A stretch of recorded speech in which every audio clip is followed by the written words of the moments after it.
Cheers. I feel like sitting back and reminiscing. Let's do it.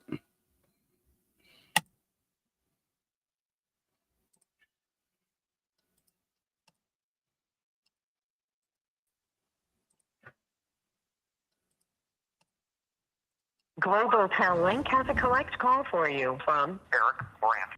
To accept this call, press 5 now. Link has a collect call for you from Eric Brandt. So, Eric, what's the weirdest encounter you've ever had with a judge in a courtroom? So, Eric, what's the weirdest encounter you've ever had with a judge? Oh, wait, what's going on here? So, Eric, what's the weirdest encounter you've ever had with a judge? Oh, wait, what's going on? Hey, Silver. 1 second there. I don't know why that was echoing over and over. Oh, I know why. Because I'm watching myself. Give me a second.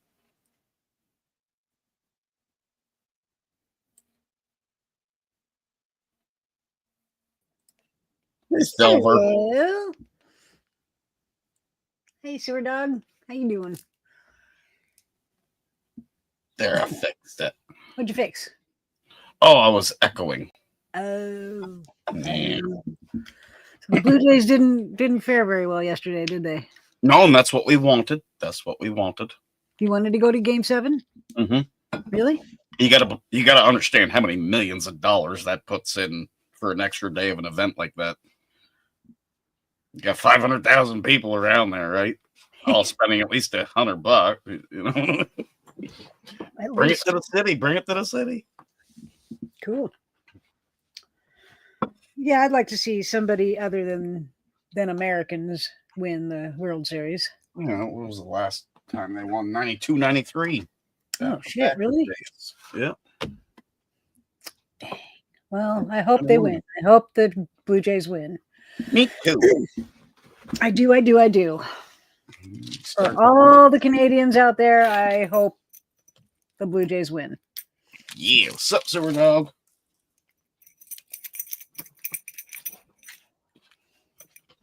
You got Darlene's package all ready to ship? Yep. Yeah. All packed in my car. Nice. Where she's got more than just the prize. Mug and a cup too, for sure. Or mug, yep. A mug and a cup, and a couple pens. Yep, mug and a couple pens and some other stuff too. What's up, Scum TV? Scum TV, really? Yeah, that's a heck of a name. Yeah, Scum's good. Cool. I'm Silver. Hello. You know Sewer Dog? No, I don't know Sewer Dog, but oh, he's cool as shit. I said hello to him because I'm friendly like that. It's all good. Yeah. Jeez, I think I met Sewer Dog even before I met Eric. Holy shit, way back. Really? Mm-hmm. I've never met Eric, but well, no, I didn't mean like in person, just via. Yeah, I've never met him in person, but I miss him. Mm-hmm. Definitely do too. Do miss him. I was trying to share something up there, but I had everything echoing and I fucked everything up. Ah, shit. It will continue. Portland in your title. What's up? What about Portland? Oh, just watching that crazy shit going on there. There's Portland, nothing going on. right beside the ice facility. Oh yeah, for the last 100. Oh, you mean the people dressed up like frogs? Yeah, near Portland. Yeah, at the ice facility. Yeah. Yeah, they're doing that because I've been following it for the last 140 days. I know they're showing everybody that Portland is not violent. It is not war torn. It is not burning to the ground. No, it's very safe. It's a very safe place to walk at night going down the sidewalk. Absolutely, completely safe. It's definitely safe. I've lived in Portland for most of my life. Mm-hmm. Never once did I get mugged or anything like that. And I've walked around in the worst parts of town. Northeast Portland is the worst parts of town. Well, that I know. Thank fuck you're not there now walking around the ice facility place. Oh, I would totally you would join get it. I hurt. would totally join those Yeah. the frogs. Yeah. You would get Heck yeah. As hurt. a matter of fact, I'm waiting for I ordered 2 shirts. One has the frogs on it, and another one says it's just a Got it, flowery shirt, Kathy. but it says Ant, AUNT, Tifa. Yeah. Tifa. Oh, jeez. Yeah, you would get hurt there. You can't wear that there. Yes, I can. Yes, I can. You're not going to get hurt in Portland by anybody. I've been watching it live every night, and I'm gonna watch it later on too. What's his face is going there, like I said earlier. Who's his face? The troll, Mike Blue Hair? No, Oh, I was going to he say. goes and trolls any fucking thing live. I don't know who that is.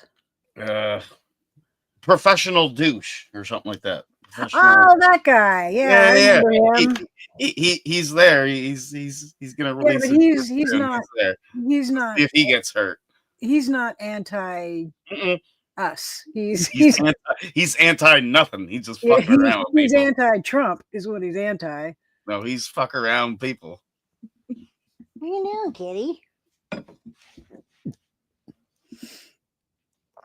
I hope the Blue Jays win, Crafty. I hope they win. I hope. This game starts in what, half hour? I think. I don't know. Roughly. I don't watch any of them, so I don't know.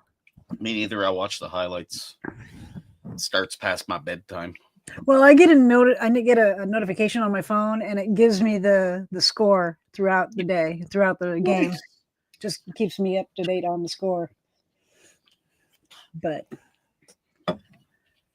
I'm not into it. A lot of watch screens are everywhere. Yep, I bet. I mean, it's the World Series, so kind of have to. Kind of like the Super Bowl. Kind of, sort of. Super Bowl. What is the Super Bowl? What sport is that? Football. Oh, soccer. Oh, yeah, soccer. No, not soccer. American football. American football. Bullshit. Where the hell is Howie? He'll fix this up. No.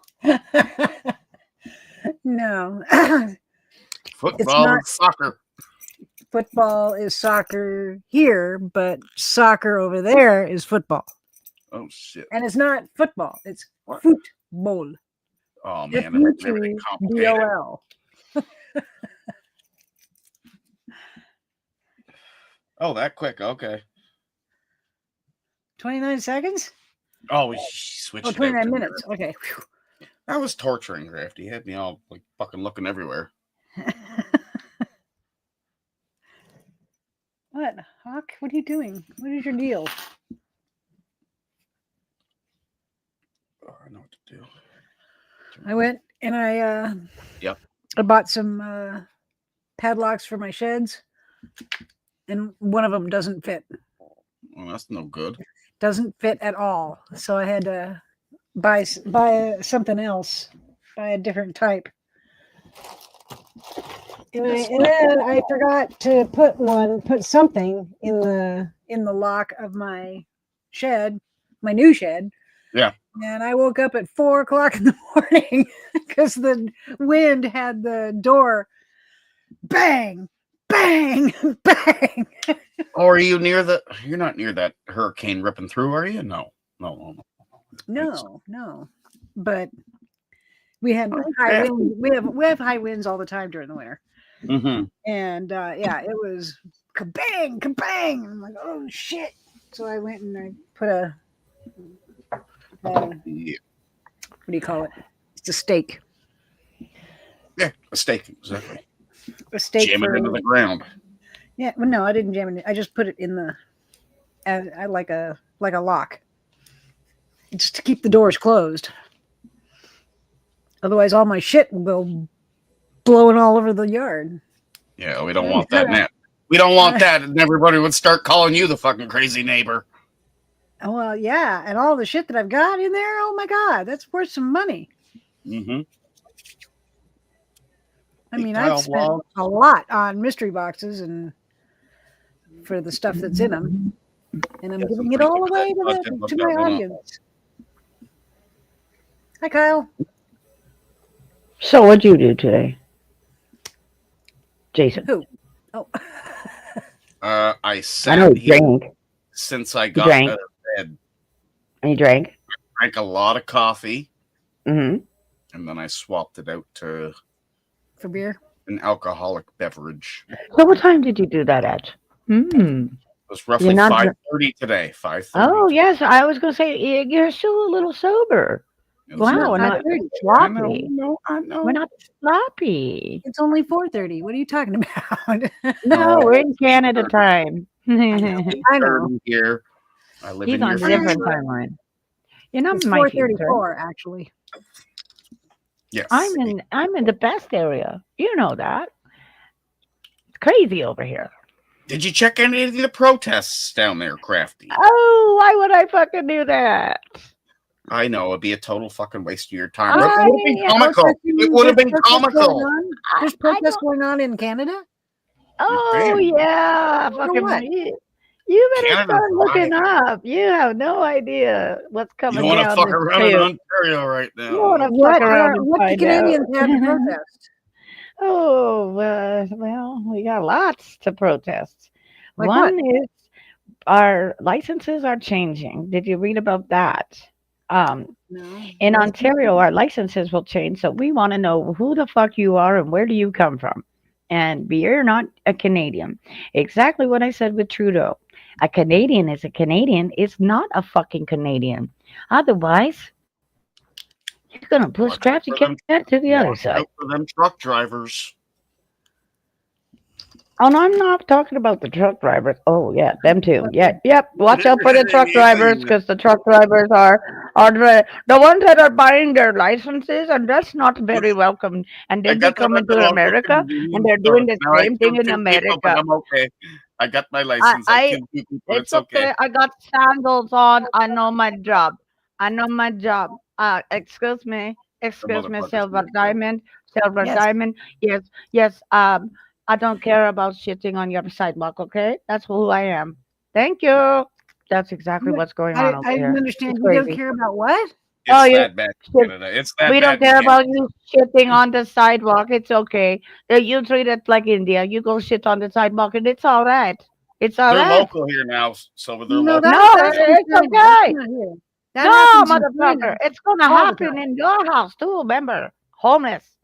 No, But these people nobody aren't can homeless. do that. These people aren't homeless, actually. They want to fucking fuck around and find out. That's why we keep saying, go away to Brampton. Go away to Brampton. Mhm. And it's I'm just not. confused. Well, that's Like I said- easy for you to be confused. You're always in a state of confusion. No, I'm It's from the just state of always- confusion. She's in the land of confusion, so Hey, that's okay. Kinbird. I am It's not better- always in a state of confusion. Honestly, they keep throwing things I'm- too quickly at you all, and it's a distraction for a Well, lot of there's people, nobody right? shitting on in my house or on our sidewalks, so I don't know what the heck you're talking about. Yeah, that You only can happens get- in Canada, Crafty. Shut the fuck up. It only That only happens. happens in China. Oh, I'm sorry. I'm sorry about the homeless going missing, and they don't understand about the concentration camp. Oh, did I say concentration camp in Utah? Oh yeah, I forgot about that. What are you high on, Crafty? Oh, I'm not high. This is real. This is real. You need to get off your internet or go and read your AP computer because you got a fucking concentration camp. If you're not AP allowed to be computer? homeless What's in like the orange, What's an AP computer? huh? What's an AP computer? Your A and AP fucking, you don't read the news then or Google No. gods.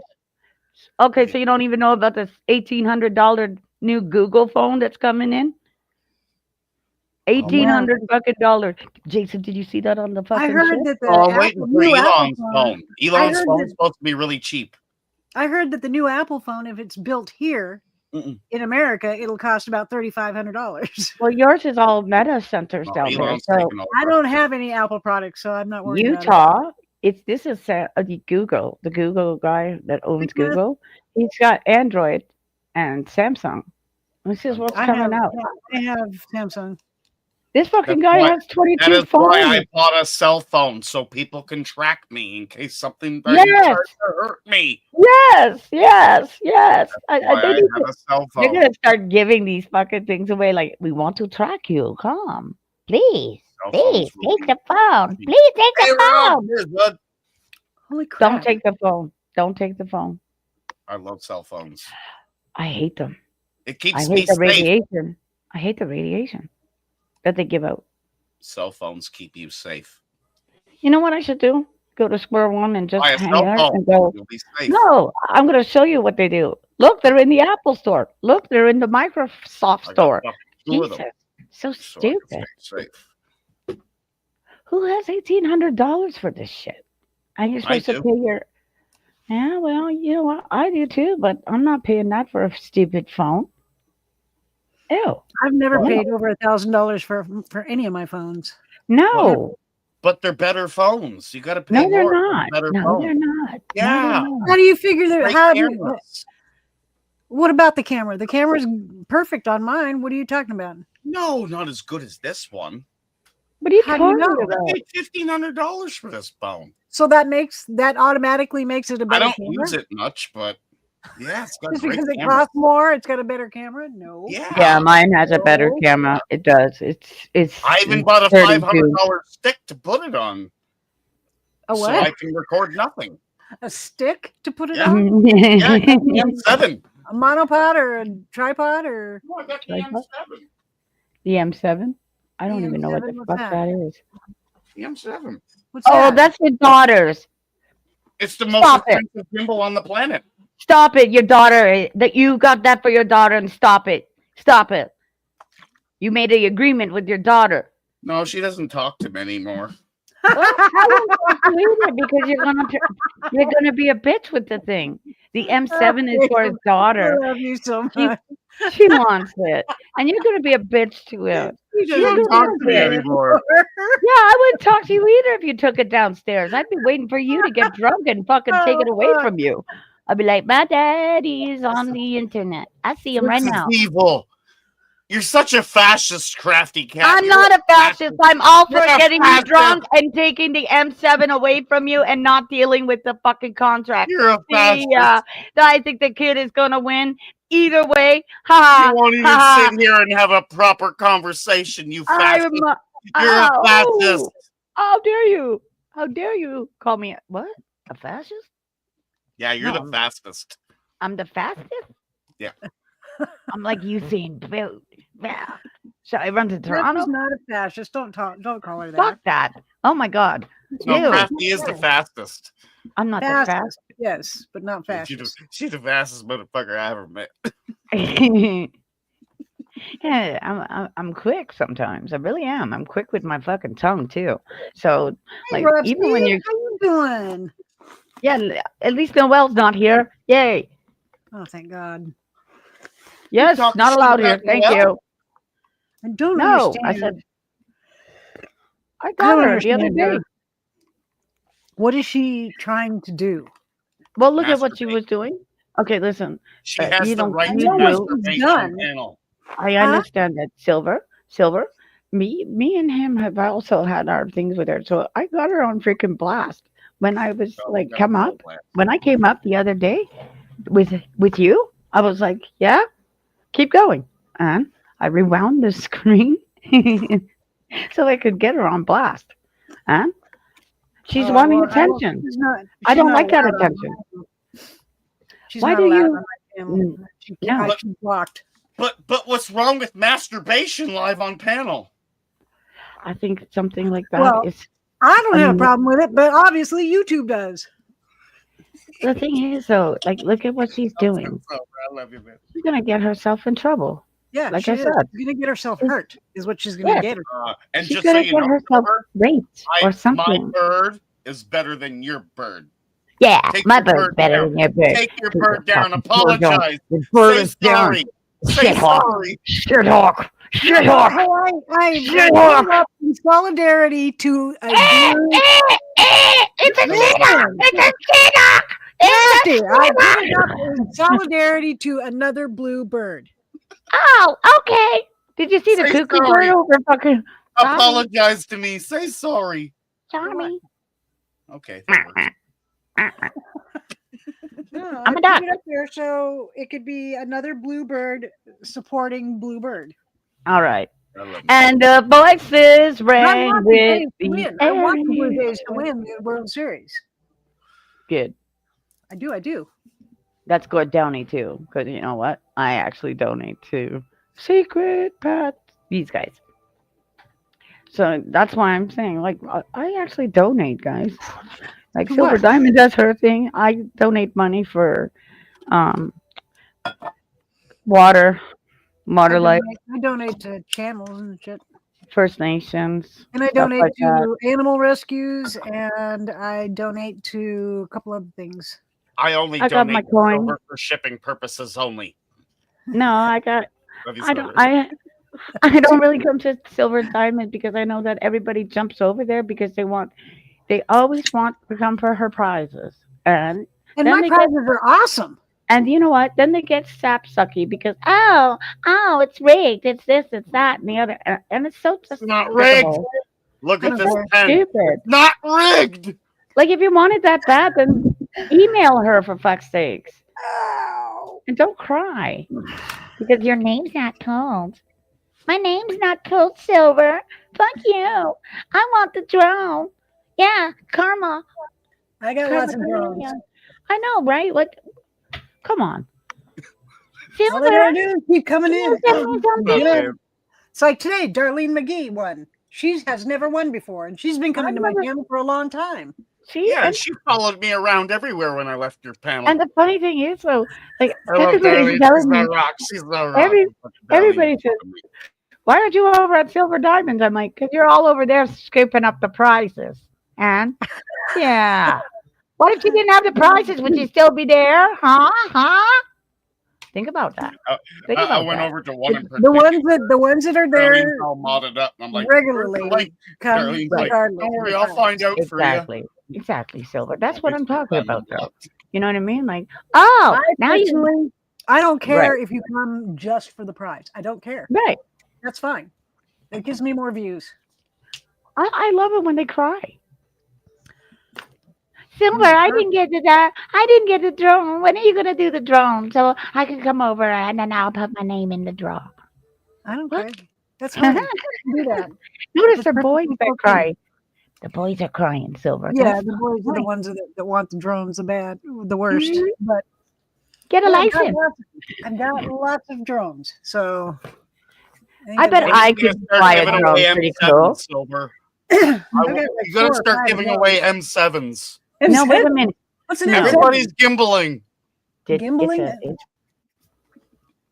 Look That's it up. what it Look is, an it up. M7 Look gimbal? up the M7 gimbal.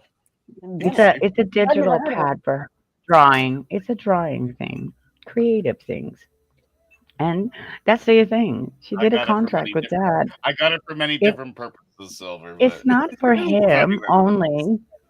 I'm sure you'll get your joy out of it, but still, because I've got the digital sketch pad, right? Like the light pad from Amazon. I just How dare you. I did. I got Yeah, and it's Dad- not a digital. It's not digital. I have to do it myself. The backlight. Fucker is worth Okay. $254. Yeah. But these are the expensive things that the kids want, and it would be like, if you really want that, then you really gotta Well, fucking up What it. I get, I order mystery boxes, and I give away everything that's in the mystery box. Everything. I don't keep any of it except for maybe 1 or 2 things. Out of all the mystery boxes I've bought, I've kept maybe 4 things, Right. and everything else. Right. But you given were away. saying the same thing. Like, where the fuck are you gonna put everything? Really? Well, I have a shed now. I know, but look at your shed that you need to put the batten board fucking 2x4 in so that shit doesn't come flying open. And you're like, how many more padlocks does Silver have to put on I this? ordered another padlock that will And a fit. chain. No, And a chain. Big thick chain from Home Depot. no, I don't need a big chain. Yeah, well, you never know. The city folk might run to the country and be like, hey, look at this. A shed. It's a house. We'll just get rid of everything, you know? Yeah, somebody could live in that shed. It's big enough. Scary. Well, yeah. My girlfriend's got one there too, and it's like all you need is a freaking bathroom, and it looks like a little cottage. Yeah. Definitely. Like I mean, tiny homes. It doesn't have electricity or plumbing, but you Yeah, could but live in it. you can have your own overhead. And seriously, we've been saying things like this over here. They come up with so many things for the homeless, and it's the city that knocks them down. Really and truly, that's who it is. The city's like, nah, we don't want that. I live in a tiny house that they are not going to knock down. No, I mean, they're called tiny homes for the homeless. Like if they're doing good and they get keys to like a little place in Hamilton or something like that, then they're off the street. It has a bed and a desk, and that's about it. And it's heated. And you think about it, and it's got for them to wash their hands and stuff like that. Because the one girl was struggling out there, and she was like, "It's been so long since I've had keys to some place." But when you come up with ideas like that, and they're in like college or, when the city kind of shoots that down, that's what pisses us off. Like, wait a minute, somebody's come up with a remedy, and now you want to shoot it down because it doesn't look nice. Crazy. Thanks, SBGAI Music. Thanks, brother. I see you're live. That's what's up. Cheers, brother. That makes sense to me. It really doesn't. When they're all intense, and on top of it, that in 1993 down in Toronto, that place is still freaking there. If it's Home Depot that's owning that land. I watched documentaries, Silver. Like, we've had homeless forever, obviously. Right. It's a part of life, right? So, of course, when you go back to 1993 and you go, wait a minute, there's Jack Layton, and he was a politician, and there he is trying to get you into shelters, and he was one of those advocates, like, don't be ripping down, like, old homes, because even though they're squatting in there, they're safe. They're safe off the street, and you know what I mean? Like, not that you want them to do that, but at least you knew where they were. Like, people like Jason, it'd be like, yeah, he's probably in one of those homes, getting all fucking high and hanging out. At least he's not in between the fucking streets, freezing his ass off. There was some kind of walls in there for you. As stupid as it sounds, it's like, yeah, well, at least that's where they all are. They got rid of them underneath the gardener. And where do you think they all went back to? I am but the mirror. Under the highway. It's warmer under there. So when I go downtown, I go, look, you see? They're all back down here. They've got Chesterfield and everything. Anything that you're throwing away on the curb, they're coming around, and let's take it down to the highway towards the lake.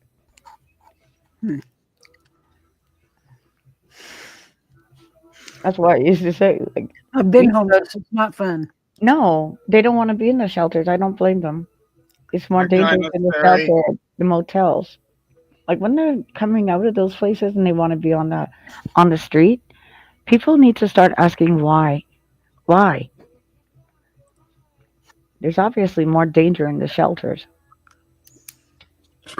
Cheers, Jess. Depending on the shelter. There was a shelter over here so full, Silver. A lady died. So when I watch this shit, including in the United States, when they're like, okay, see you later, and they're putting older people like, hello, she's sick. Yeah, but she's needing to go to the street, off the property. Like, that shit, it kind of irritates me, you know what I mean? And then when we see the drug problem. Was she legal or was she illegal? It doesn't matter. She was sick. And she was probably an American. Was she illegal? No, she was. Doesn't matter. No, it does. If she was illegal, then we'll ship her back.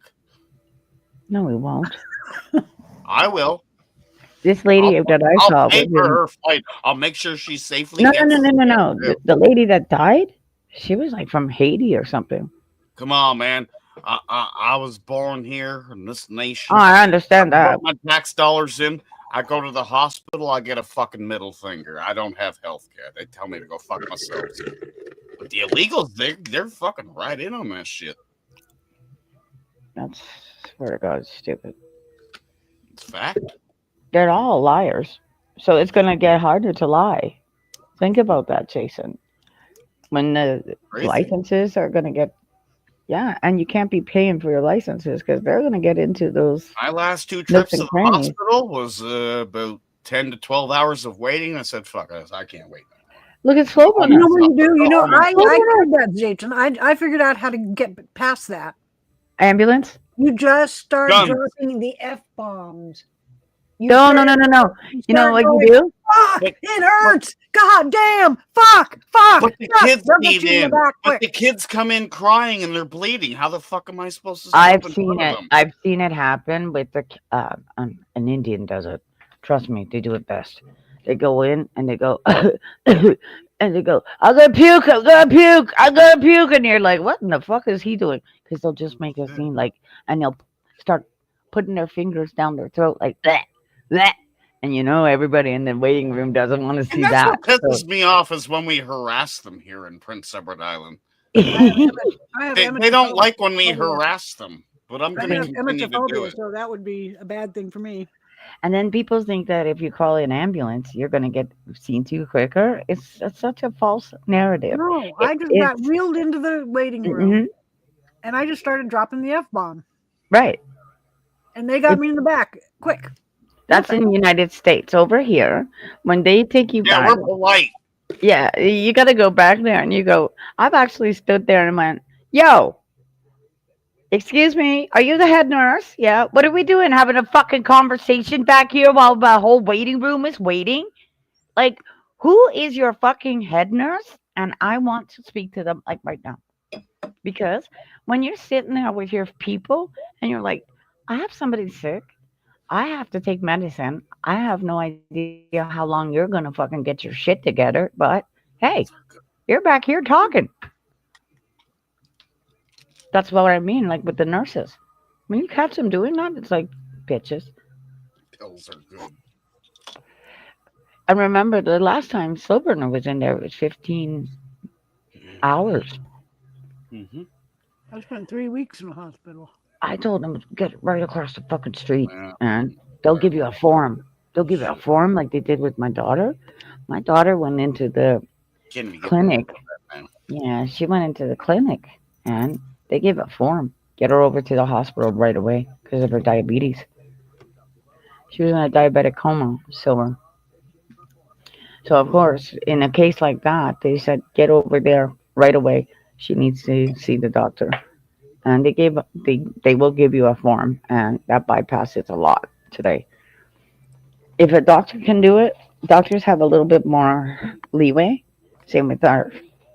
They were talking about this with the 90s, 2000s at least, giving them a little bit more alleviation to, yeah, we can write that script because a pharmacy is a pharmacy. Pharmacy knows what they're doing with their drugs. They should at least.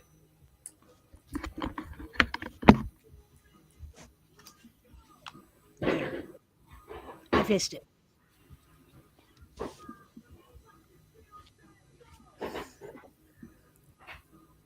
You identify as a ball. Why can't I argue with that?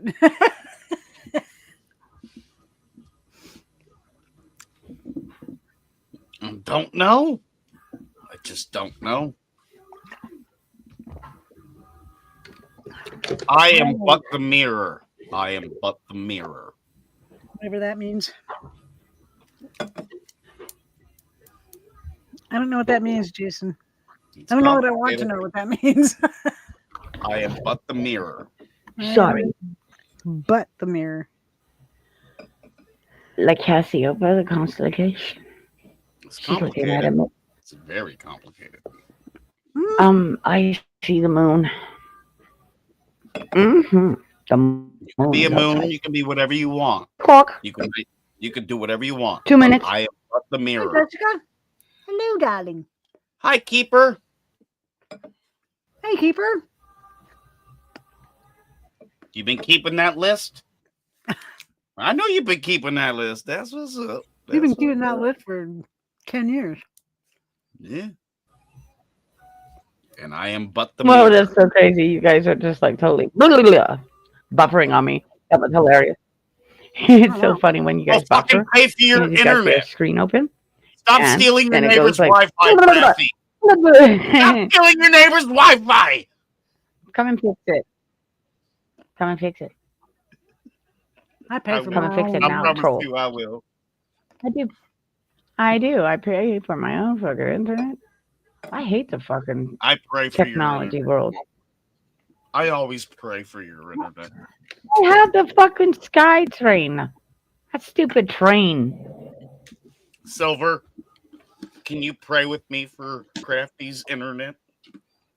No, We need to pray. pray. We need to pray for Crafty's internet. I don't pray. You asked the wrong person. Why? Because you No, I don't remember believe your in fucking prayer. Rogers going down? Now he I'm remembers praying his for Rogers. your internet. I don't believe in God. Rogers So went what do I down on pray? him, and no, it was a big Holy thing shit! over Hi, here. Chris. Okay, Silver. Mhm. One is trick my that rock. they can do is take you off the internet, right? So of Love course, Who can take throughout me off? the the- pandemic Love you, with Chris. Ontario, the Starlink and stuff, they want. Oh yes, they can take you off the internet. The government. Who? My government? You need to start Your reading. Your actual government can rip you off the fucking government. All of the oligarchs could rip you off. That's what's going on in Tanzania right now. They'll rip you off like China. That's what I told Noel. But they Like you haven't. can just get ripped off for your behavior. But they're I not. understand that because you haven't done anything wrong. Oh, I've Right. done plenty. They'll I have wait. been anti-Trump from the very fucking beginning. I understand, and I don't like him either. I think he's weird. Since He's just a 2015. weirdo. But I remember when Jason, Ontario, it was all like Rogers just went down, Telus went down, and I was like, yep, Bell's not down. And I just remember fucking Jason jumping over here going, you have internet. And I'm like, of course I do. I'm on Bell. And it was a trick for all of you to get back inside. Get back inside. It's COVID pandemic. COVID's over. There's no more Yeah. COVID. In 2022, Silver, it actually happened. I was watching them all staring at you outside, trying to say, get back. And we're watching you to see if you're socially distancing. And they ripped the fucking internet down. And it happened in Toronto, in Not Canada. here. Didn't happen here. Well, you weren't on 5G yet. Now you are. Yeah, we've been on 5G for a while now. You had the What's up, 3G as Silverado? well. Hello. You had bud. 3 and 4G at the time. You had to wait See for you, man. storms. I don't care. That's the thing about United States. They're a little lost in the translation of what's going on with Elon Musk. Are Elon the Musk Jays is an gonna idiot. win, Chevy? Elon Musk is a blithering idiot, and he's I know that. He's a He's a freaking- clone. He's an addict. He's a clone. Can you hear me okay? But he's got all our information. Isn't it great? Sounds good, brother. 100%. What? He's what? He's got all your information. I don't care. What's he gonna do with my information? Absolutely freaking nothing. That's correct. I don't. I don't give a shit. I don't have a criminal record that he can access. Oh, The shit. only people that Newbie. can access my criminal record is the FBI, the It was- CIA, and the Secret Service. Nobody, no cop can access my. And that's all who has your access. Is the FBI, CIA, and the Secret Service. Nude. They're the only ones. I know, And right? they all I'm only have on the access to second you. one. What? What? No, Noob was saying that only the 33rd jab works. Like I'm only on my 22nd. Oh, the 33. Yeah, let's be like everybody else and get like 5, 10, something like that, nude. I've gotten 2. Thinking it's gonna work. Two? Yeah, 2 is 2. too many. Well, I'm Oh, gonna hit God, Shoppers dude. Drug Mart tomorrow and make sure they're still offering the jab. Because if not, I'm gonna fucking ruin their fucking store. Oh, they got I'm it not still gonna get for any you. more shots. I got my 2, and that's all it was required at the time, and that's all I'm gonna do. You didn't need more. any to be required. No, I need more. I No, love the because jab. my daughter is No, immunocompromised. you My didn't need daughter is anything. Fuck you, Crafty. immunocompromised, so I got the jab, so Yeah, that's she right. would be safe. It comes with a full refund, 33. But they're free in 66. Canada. Oh, Nudie, yeah. they're free in Canada. Yeah, they're free But here they too. only give me 22. I got none. Fuck that. Fuck's sakes. I only got 2, and they're That's free why I'm here, saying too. your jabs are talking. It talks with the frequency, right, Duty? But I had the Johnson and Johnson one. Yeah, we Or at don't least give a a few of shit. them. They're all the The same. Johnson and I Johnson had the jabs were the Moderna fucking one. proper ones. Hi, Todd. Hi, shirtless guitar guy. How many Johnson and Johnson jabs did you have, shirtless? None. I had a Moderna. No, I wasn't Yeah. asking you, Silver. That was nasty. but That's no, thank you for BioNTech. answering, though. I was That's wondering over by if me. shirtless guy Didn't give was me right. any. Didn't do anything to me. Why Not do you yet. gotta come in like a penis? Why can't you Yeah, come in what's with the more penis? respectfully? I don't understand. You don't understand penis? You don't understand a I penis? understand penis, but I don't understand why he can't say, "Hey, how's it going? I'm shirtless guitar guy." Because he's Todd. Penis. Because he's gay. Are you just? Did you just meet Todd or something? Capitalized. Why is it capitalized? Whatever. I don't know. Because he's What? gay. Did you just meet him Well, or I something? mean, he's Because gay? Yeah. that's not surprising. A lot of people are gay here. Maybe he is gay, and we all No. haven't known since birth. Who knows? We Maybe all, he is- is we all gay. know who's Is gay. being gay a problem for you, Chevy? Shizzle. Hi, Are you Shizzle. The Are you topic is gay? Blue Jays Yay! Blue Jays.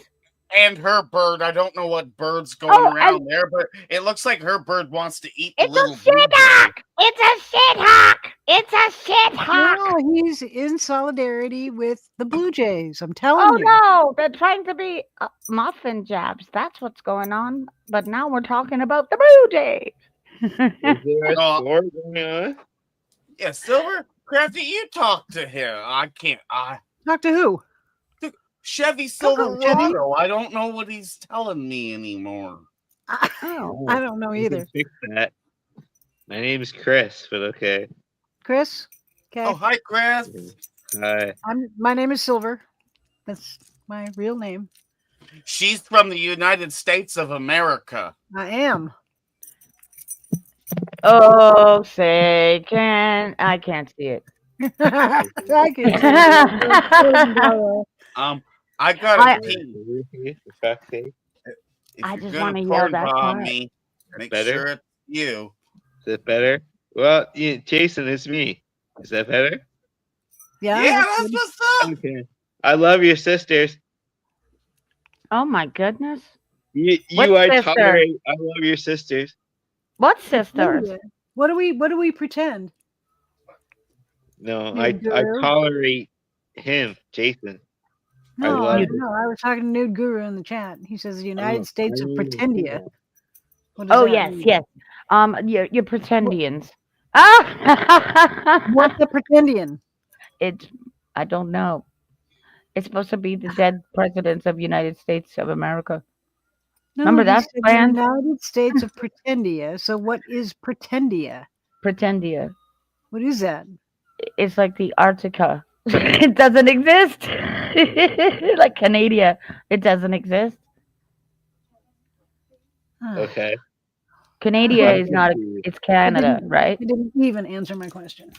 Okay, pretendia means like you're not there. Okay.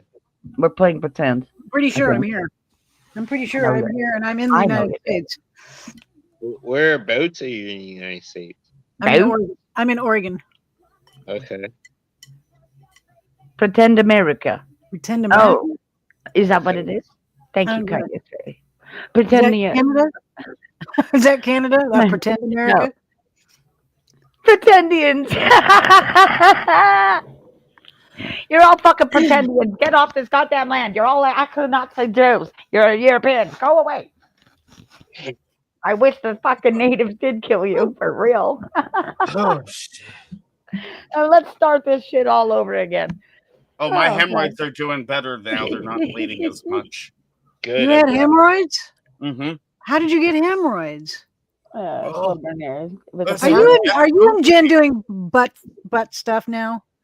No, it sucks. I had hemorrhoids way in the past, Huh. but I just recently got them. Did you Yeah, push like, too hard? The one that was was external too. It was like out of my ass, and I took Friday off of work too. It was fucking torture. Oh, ow. Yeah. Hear that. And it started bleeding the next day, but today is actually pretty good. Like, the blood has calmed down. I'm glad. Me too. Hi, Todd. Oh, hey. I'm reading Oh, chat. hey. Hey.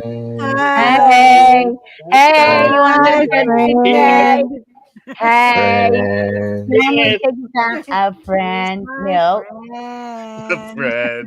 milk, Yes. milk. I love Jason. I love Jason. Yes. Yes. Where is that Are you guy? playing Oh the no. world's smallest violin? I miss him. Where the fuck did he go? Stop! I Stop! actually love you. Let me show me your stuff. Stop it. I'm Yes. telling you, he was an AI or generated bot. Sure. Yes, You stop say that. that. Yeah. Yeah. Yeah. Who yes here? Yeah. I love Jason the most. Oh, yes, he's a nice guy, but Milk. he's just kind of weird. He's Milk. just kind of creepy. He Milk. doesn't- What is that though? I love you, best friends. Milk. Ashley, I can't do that. You get that out of there. Here. Yeah, why are you let me doing that? That you don't. You can't. let me help remove yourself. that. Here, okay? And then here. You can't remove it out of StreamYard though. That's okay. Wait. Oh my goodness! Stop doing that. 8675309. Come on, Jason. You didn't need to erase that. Hey, little Donna. 8675309. I just saw the numbers. I went, oh shoot! Come on, baby. But you didn't need to erase hers because it's just 8675309. Yeah. Jenny. Oh, it's like the pizza number. No, that's 1-866-366-3636. I mean, not 3636. It's 3636. Isn't it 666 or something like that? No, it's 1-866-366-3636. Not free sex. What? It's a Capritzaville commercial. So we changed it to Welcome to Knoxville, not Pizzaville. Hey, what are you doing? Yo. Welcome to Knoxville, monkey. Good to see you, monkey. Oh shit! I got a text message from somebody. Monkey. It's Ashley. That was PDF. Never mind. That was PDF. Oh, it's Ashley. That was what? PDF. What are you bringing up him for? Oh, me and him are on a great level now, man. We've been talking again. Why? Cool. Because we need to talk. He's an asshole. No, we need to talk. We need to stop the hate. And he's a racist. Stop the hate. And he's homophobic. Maybe. No, he's not. Yes, he is. He's scared of pizza joints. That's all. Leave him alone. Leave him the fuck alone. I knew it was you. How would you feel if you went to a pizza joint and you walked out and somebody fucking spray painted your face? Leave him alone. I haven't done a goddamn thing to PDF. I won't. Wait.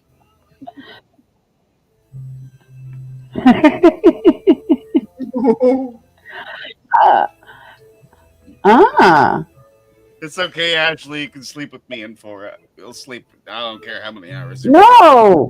We'll do it, baby. We'll do it. We're waiting for you to fall asleep so we can steal your daughter's M7. It's the Oh God, cash. I'm. not gonna You're so lie. lucky I'm not there. You're so fucking lucky I'm not there. Damn it, Todd. You're lucky.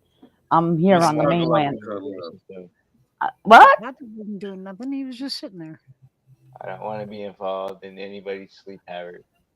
I was gonna say you're lucky I'm not there. I would be like, here, kid. I stole this from Daddy, and I gotta go back to Toronto. Watching these puppies like a hawk. What was this? How's the Jays doing, Todd? You got that on? Like- It should have Like started by my now. dog. Did My I have dog's it on? name is Hawk. Should have started by now. I'll watch since I'm closest. No pun intended. We'll see how crazy these people are gonna get for game Found love. Oh, 7. I've already seen them too. darling, Found just my thrill like right. on Blueberry Hill. All my leaves. See my boobies. Your boobies are always out. I want to smoke a joint with you. Do you smoke joints? I'm can't. smoking one. I wish You I are could. smoking one? Yeah. I need to smoke one. I wish I I'm could. looking at BlueJays game right now to see if I can get Oh. a live. Did it start yet? Oh, we got a batter, and it's a Dodger, and it's a Gandhi. Sorry, you're out, fucker. Everybody See you relax. later. Crafty is Bye-bye. autistic. Bye She's bye. autistic. Here we go. It's our time now. It's Crafty our Cat time is now. It's our autistic. time Leave now. her alone. She's my Fuck off. friend. I'm in Toronto. I have love to- her. I'm She's cheering. autistic. And Yay! I love her. It's our time now. Get off the field. We're switching. Thank you. All right. Okay. Blue Jays. I can't get a live broadcast, so Too I'm bad. Shit, dude. Click YouTube. There's like 37 of them there. Fox I'm Sports. working on it, and it all says 3 days, 2 days, 1 day ago. So it's not a live Shit, broadcast. man, so That's why you gotta I'm pay in. for that shit. Whoa. Some No. goddamn Exactly. thing. Exactly. I know. It's right here. Starting. Yeah, see? You would think it would be that easy, but it's not. I can get the score. I got the score, but that's not live. What's the I mean, score? it is live, but it's not a game. That's what's up. What's the score? Tell us the score. Oh, look at that! The U.S. Senate is voting on a bill to reopen the government until November 21st. Oh, here we go.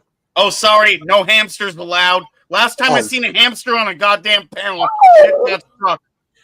Oh, fuck it. You're mean. Oh, why is he not in I the swear to fucking fuck. tower? Anybody fuck with Silver because there's a hamster on my panel, I'm gonna kill you.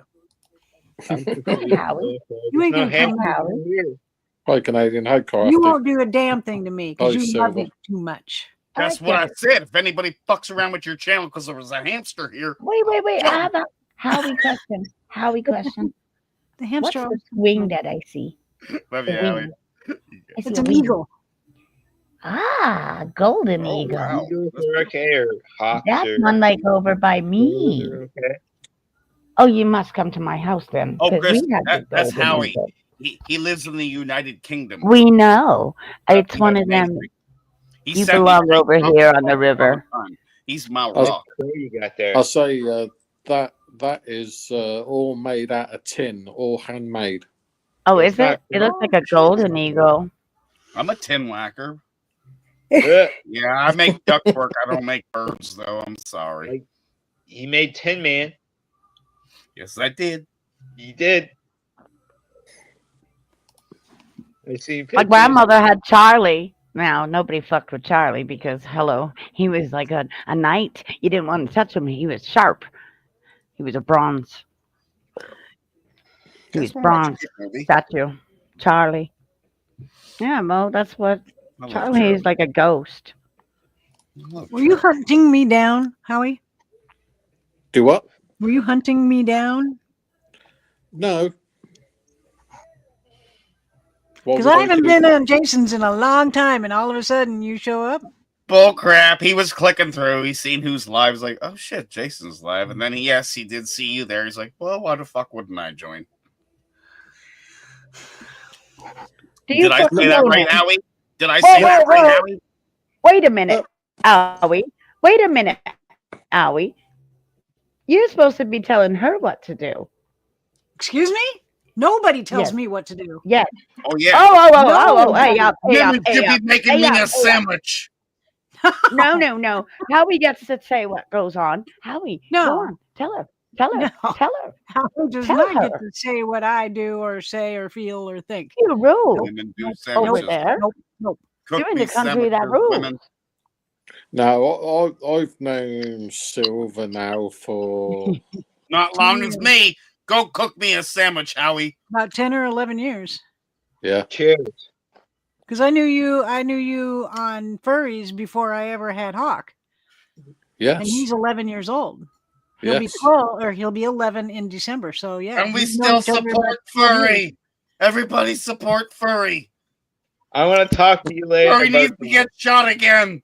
Well, if you want to go watch Furry, you have to go watch Ice Cold Audits because Furries took over his channel. Furry needs to get shot again.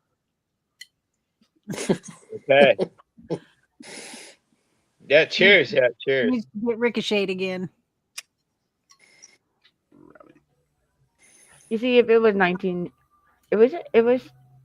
if it wasn't so stupid downtown, I would go downtown. But downtown's so stupid. Actually, otherwise I'd take it down there. And What right now, downtown is everywhere's so Toronto. Yeah, okay. What do you mean? Yeah, okay. There's a big fucking game on. Hamilton is one worse than you guys. Yeah, I'm not going to Hamilton. Yeah, okay. That's because there's a game on. That's why, obviously, going downtown would be fun. Because if we win, obviously, the whole fucking Ontario is going to burst. You know this, right? Well, it's not just like, wasn't there a game of hockey that went on in Vancouver and they all fucked over the whole fucking downtown? Oh, we don't care about Vancouver. We don't care about Vancouver. We care about Toronto. Well, I'm just saying it could happen again. Yeah, it happens in the 6th, though. Yeah. Uh-huh. I don't know. You're so you've never... Right. I guess you weren't around in the 90s when this happened.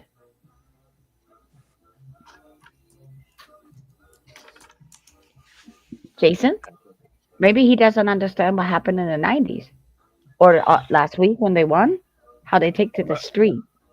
Oh, it could have been a minute ago. Oh, isn't that what? Isn't that when they win that big cup or something? Yes, that's when we won the Super Bowl. Yeah, they'll take to the street we won the Super Bowl and fireworks. And what are you talking about? Oh, I'm talking if the Blue Jays actually win. What's going to happen in Ontario? You'll have a party going all fucking night. Where Jason would wish that he was up here so he could climb the fucking light and sit up on the traffic light saying, fuck you! How you like us now? Yeah, that's exactly what he is. Mm-hmm. Yeah, I'd be at Pape and Cosburn climbing that fucking... I know where Slow Burner is right now. He'll be walking around. Probably would have been. I'm surprised. Just Pape fucking all along Pape. Who knows? Fucking right. There's so many watch parties going on. Probably somewhere in Hamilton too. A big screen will be playing. They'll all be in the bars. I'd go to the whole Birchmount thing and then get on the highway like the mayor's down there. They'll take to the street, Howie. It's gonna be nuts if they win. You see what I'm saying? If they win, they'll just pile out of the Sky Dome like that. And there's 500 levels, right? So they'll all pile out and you'll be in a sea of blue and you'll be like, whoa, where am I? And same up here by me. You'll hear honking all night. You'll hear everything. Like the World Cup is here next year, right? Yeah, Hamilton was just as bad too for soccer or hockey or the Ticats. Whatever, yeah. Anything. I say the hockey one. They have that big trophy. What's that called? The Stanley Cup. Stanley Cup. That's it. See, that's Toronto's wanting that too for Maple Leafs. So Toronto's very hungry, and you've got the Argonauts as well. So you know that the Sea of Blue, plus on they got Ontario. Booyah. Call for you from Eric Brandt. Oh no. Call, press 5 now. Greetings. Happy Fuck the Cops Day. I am but the What's the weirdest encounter you've ever had with a judge? Oh, for fuck's sakes. Well, I'll answer that with my last derogatory interaction with Judge Rogers. When I came in with the spaghetti strainer on my head, and that broke him. He went from his usual in-control cocky self. He was deflated. His hair went flat. He couldn't hardly speak. He wouldn't lift his head. And as we're walking out, he says, Mr. Brandt, you have made a mockery of this judiciary every time you have come in here. And I turned and looked at him smartly, and I said, but Your Honor, I am but the mirror. And I walked out.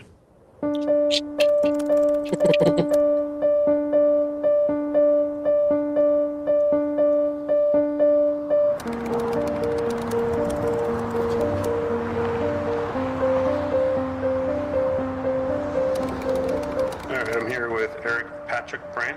It's 12/30/2019. Time is 12:49 hours. All right, Mr. Brandt, what I told you over there is that you're being charged with retaliation against a judge and harassment, and it's for a phone call that you made to Andre Rudolph. Which phone call? You want me to read it verbatim? Sure. Okay. This is Judge Rudolph's courtroom, right? That's correct, is what the clerk says. Yeah, I wanted to share my thoughts and prayers for Judge Rudolph. It's my thought that Judge Rudolph should be violently murdered and have his brains blown through his head, and it's my prayer that someone actually does it. This is in no way meant to stifle persons' free speech rights to protest against the government. So there are limits to free speech. You understand it's not absolute, correct? Oh, so I'm not allowed to share my thoughts? Not to that point, sir. I'm not. Just like, why did you do it?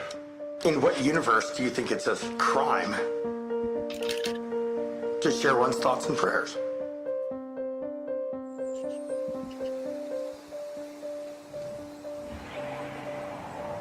I'm looking. Do we need a bigger pot? There's another one. Does anyone wish you a happy Fuck the Cops Day yesterday? Let me be the first. Happy Fuck the Cops Day. I have had as many as 3 ankle monitors at a time. I'm down to 1. And this ankle monitor comes off tomorrow, one way or another. Yeah, so I'm worried about Eric's sentencing on Monday. I'm worried that that the system's going to crush him. You know, I think that it's really, really stressful. Love you, on every Nolly. single one of us. I think we're all concerned. We know it's right here, and when I say right, I guess we know it's legal here. You know, yeah, he says some things that if you're not used to that kind of stuff, it seems a little out there. I wish these two a happy Fuck the Cops Day today. I don't think I did. No, I know you didn't, because I said, you see me. Now, what did the guy say on the traffic today? He goes, it's Fuck the Cops Day? And the whole car said, it's every day. And pajama on its hats, and twice on Tuesdays. So, do I want the judges to be murdered? Of course I don't want the judges to be murdered. No, fuck no. Do I think we need to talk about it? Yeah, because I think that if they don't have any fear, then they have nothing holding them in check. It's true. Good morning, Denver. It's 56 degrees outside, partly cloudy with a high expected of 72 degrees and scattered showers later this afternoon. Our top story, a controversial Denver activist is facing sentencing for threatening not 1, but 3 Denver judges. Eric Brandt, a so-called cop watcher, has pleaded guilty to 3 counts of electronic harassment after sharing his thoughts and prayers that several Denver judges would be shot and killed. Earlier this month, Brandt reached a plea deal with prosecutors. In other news, Denver Mayor Michael Hancock is set to roll out I will address the court, obviously, at my sentencing, and it probably won't be what you expect.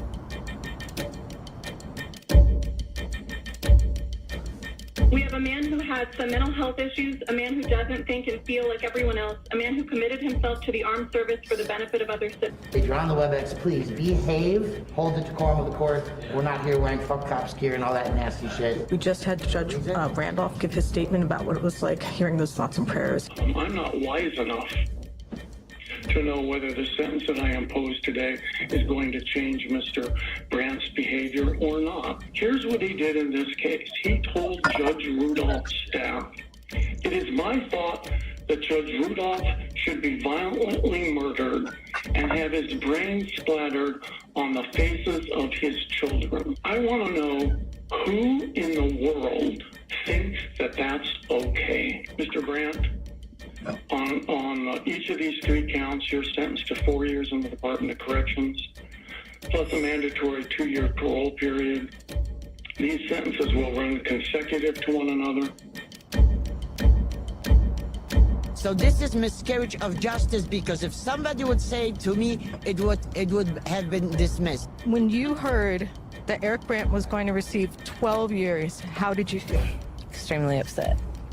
12 years for standing against corruption and judges who are doing the wrong. Why is this old white guy talking Blue Lives Murder? Because there's no such thing as fucking justice. If they think that they have silenced me, they would be grossly mistaken. And I might say, too, that the consequences of silencing speech are unspeakable. Welcome to The Fuck Wrong With You, Inglewood Show. This is...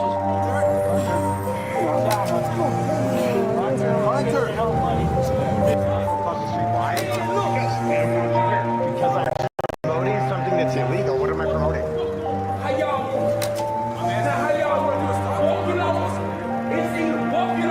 Hey guys, I'm just doing a quick update here on Otto the Watchdog. If you haven't heard yet, Otto is in the Collins County Jail in Collins County, Texas. It's not just that, like, anyone who's making any sort of content, whether it be, something that I think is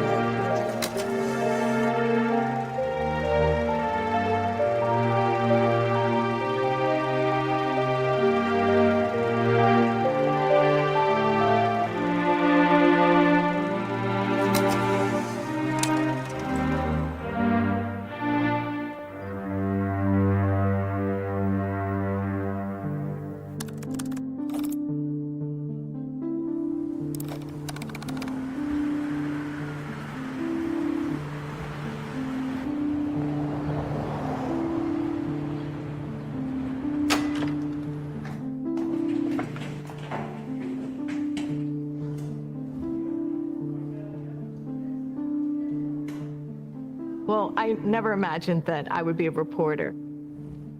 I had just gotten out of school and I was working at nonprofits helping women with substance abuse issues. I'd done a little writing and radio promotion for the nonprofits, but I had no idea that I would become a full-fledged journalist. And then one day I find myself in an auditorium full of hundreds of people interviewing Michelle Alexander. Welcome to a special live edition of the Real News Town Hall. With us is legal scholar, civil rights litigator, and author of The New Jim Crow, Michelle Alexander. You wrote, "Criminalization and stigmatization and shame is worse than Jim Crow." Those who find themselves trapped within it often blame themselves. It was absolutely incredible to be sitting across from her. I had read her work. I had literally studied her book. It's something I never would have imagined. I was really part of the mainstream media, working at a mainstream media television station. But I started to get concerned because it had turned pretty ideological, and I thought it was time for me to go. And then out of nowhere comes this place called The Real News right in the middle of Baltimore. And I said, well, I'll give it a try. It could be creative. But I didn't really plan on working with Taya. I was a little surprised when they hired him. This is Taya Graham reporting for the Real News Network in Baltimore City, Maryland. So the next thing I know, I'm standing on street corners in Baltimore City, holding a microphone, toting around a video camera, and I'm out on the street being a real reporter. So we started just doing local reporting, covering police, government, but it was tough. YouTube is tough. It's tough for journalists, especially independent journalists. You know, we do videos and we'd work really hard and shoot a package or a panel, and we get like 1,000 views, 2,000 views.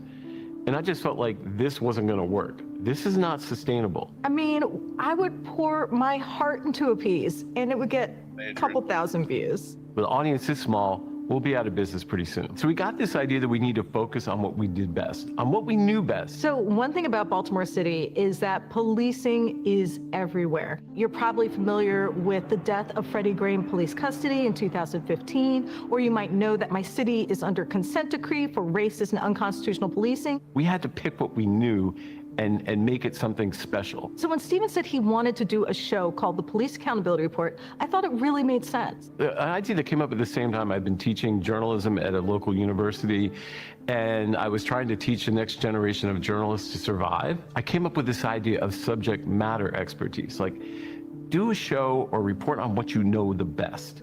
And to us, well, that was policing. And honestly, I think it was like a last-ditch attempt to really make this work, to find an audience for our reporting. So in January of 2019, we shot our first show. We just went ahead and did it. Hello, my name is Taya Graham, and welcome to the Police Accountability Report on the Real News Network. Honestly, I was just hoping we could break 10,000 views. I would have been perfectly happy with that. And we're talking about 10 years. These police officers were robbing people. So we kept going and doing more shows. This is Taya Graham and Stephen Janis for the Real News. Welcome to the Police Accountability Report. And it seems like Taya's talent host a show and the topic was working, and we finally found a way to get a broader audience. Like, it felt like the show was coming together. So one day Stephen comes in and says we got 80,000 views, and I was completely floored. And we even had a show that broke 1 million. As we've obtained exclusive footage of a cop lying about an arrest and potentially ruining someone's life in the process. Michael O'Sullivan, the police officer, goes down into the stairwell. You can see the person they eventually charged running about 100 yards away. It felt like the show was coming together. Taya was taking it to the next level, and it really felt like we were making strides, making progress. And then everything changed, and I mean everything. Now to growing concerns about the deadly coronavirus officially hitting the U.S. Here's what we know. Hey, Robin, good morning. So that patient is a man in his 30s. He is in the hospital here behind me. China has more than 200 confirmed cases of coronavirus, it's called, which produces pneumonia-like symptoms. 3 people have already died from this illness. Rewind. Think about it.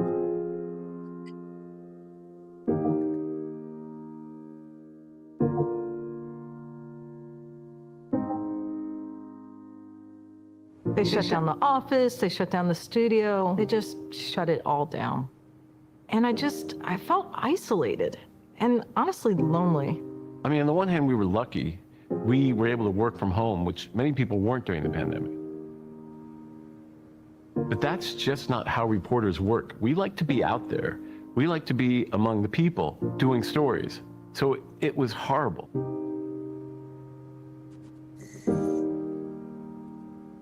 I mean, how could I possibly be a reporter from my living room?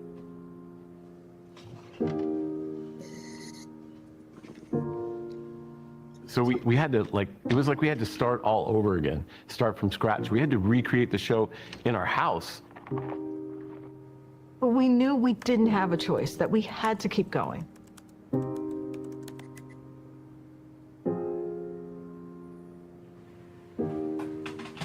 So we put it in here into our little caddy buddy.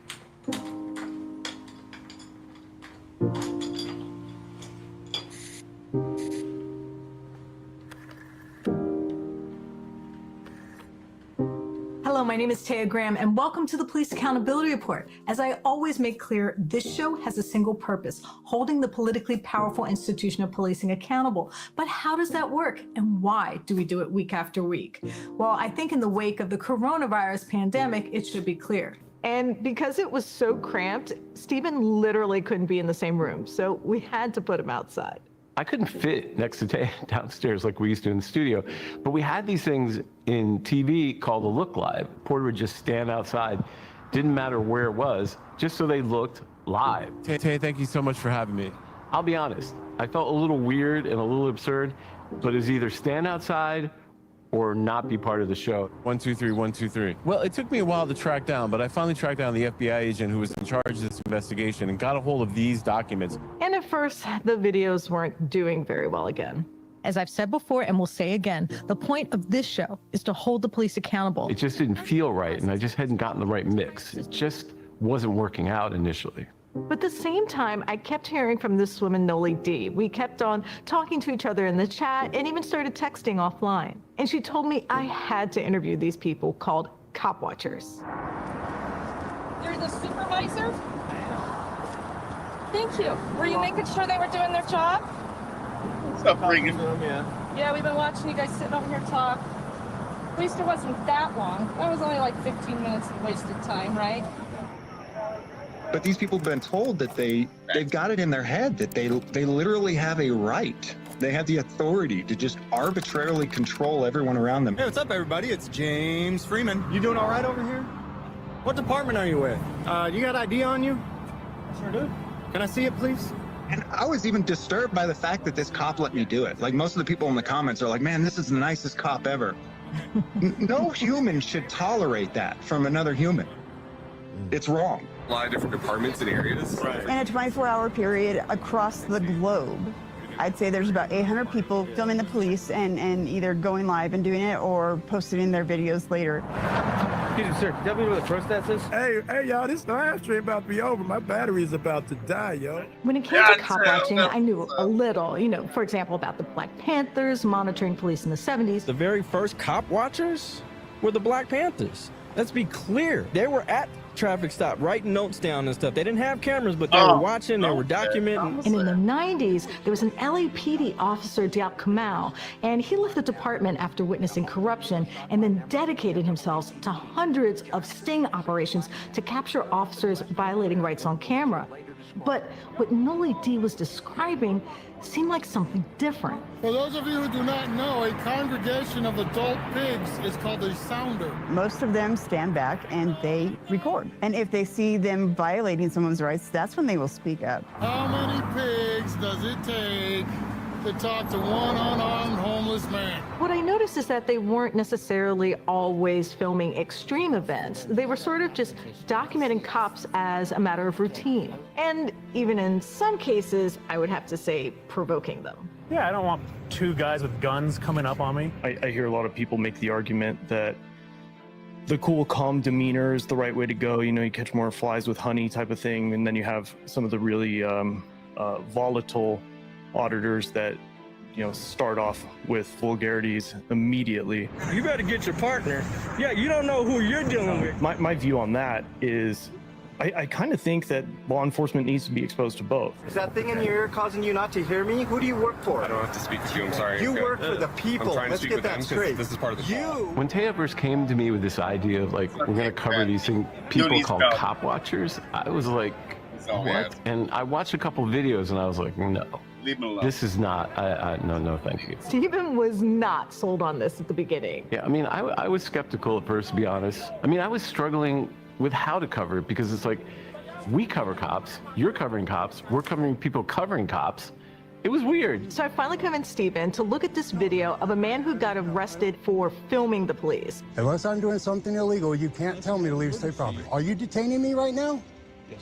You're okay? For what? Trespassing. But to me, sometimes it seemed a little confrontational, like they were contriving confrontation with police. And so I just didn't know how to cover it. This was something different for me, covering a phenomena, not necessarily a story. So even though Stephen was somewhat apprehensive, I was already sold. I knew that we had to cover cop watchers because it was a movement. One thing that did kind of get me interested was that this was vast. There were lots of people doing this, like hundreds of channels. And as a reporter, I was like, well, wait a second, Stephen, you got to take a look at this. There's this subreddit I read on Reddit called Bad Cop No Donut. They talk a lot about cops and bad behavior cops. And they had a list of cop watcher channels, and it was 500. And that's when I kind of turned to Tay and said, you might have a point here. So Stephen went ahead with the show, and it seemed like the audience was intrigued. So Kenneth, tell me what happened. Did they put their hands on you? Did they arrest you? Yeah. What happened? Well, when the officer first came up to me, he didn't, they kind of surrounded me. There was only two of them there, so they got on both sides of me. And so it seemed like this movement was actually even broader than I thought and even more complex. As I started going through the channels, I was like, my God, there's this community of people I never knew about who are actively watching cops. And I was like, this is something different. And to illustrate that point, we're going to tell the story of one of our former guests. It's a tale that reveals how police can target their immense powers at those who try to hold them accountable. And we had new people join us in the chat and the comments. What are you going through right now, and how is this affecting your life? So I am currently facing quite a bit of prosecution. But I definitely wasn't prepared for where this was all going to lead.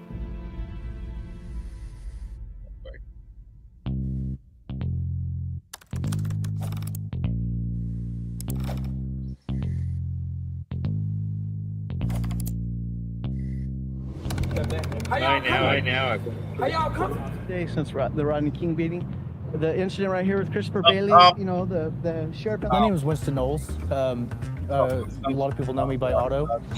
I can't imagine why anybody would be aggravated at two fine, upstanding gentlemen like you. So cop watchers and auditors are not a monolithic group. Check 1, 2, 3, 4, 5, 6, 7, 8. Yeah, I mean, it's pretty clear when you start to watch cop watching videos that, yeah, it's about policing, but there's personality too. YouTube knows me as Blind Justice. I'm still here intending to appear before the court. So if you want to arrest me because I'm at court, then that's on you. Watch the Nazis. Can you go in this zone? Man. So to say the least, it was quite a collection of diverse characters. What's your YouTube channel? Monkey83. On YouTube, it's Tom Zebra. ENC Tower, huh? Pajama Audits. Liberty Free TV. I go by Pikes Peak Auditors. My name is Laura. Shark. I'm a cop watcher. A lot of it seems to be driven by the people holding the cameras or the cell phone. The things that I've been arrested for are pretty silly, not all of them.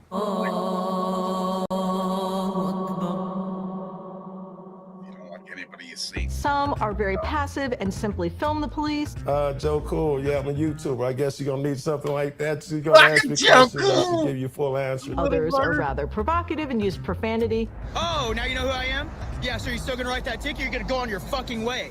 I felt like there were two stories here when I looked at one. You have a bunch of people going out with cameras, filming police, and getting arrested for it. I just built up the nerve, bought a camera, and went out and started filming. But they didn't always mesh because it wasn't just about policing. But after a while, you get into it, you find different ways. It's a tool. You find different ways to use that tool. Look at this, yo, my man knocked out. You want, baby? You want now?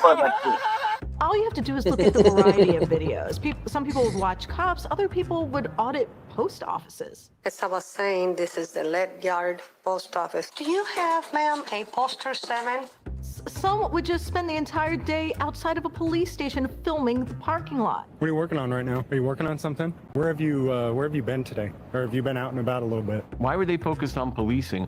What were they getting out of this? And what was the real story? It was like to protect myself, you know, from the police. Hello? What's going on, man? Not much. How you doing? You know, the tapes would just go in a box. Good, how are you? This your car? Yes, sir. Where are you coming from? Where do you live? I'm coming from getting dinner and I'm going home. I mean, there's a great video with James Freeman where he's just confronting a cop in a parking lot. What is this about? Who are you? I'm asking the questions. Have you been here? I'm asking the question. Are you drunk? Why are you slurring your words today? I would teach this course media literacy, and students would always have this argument.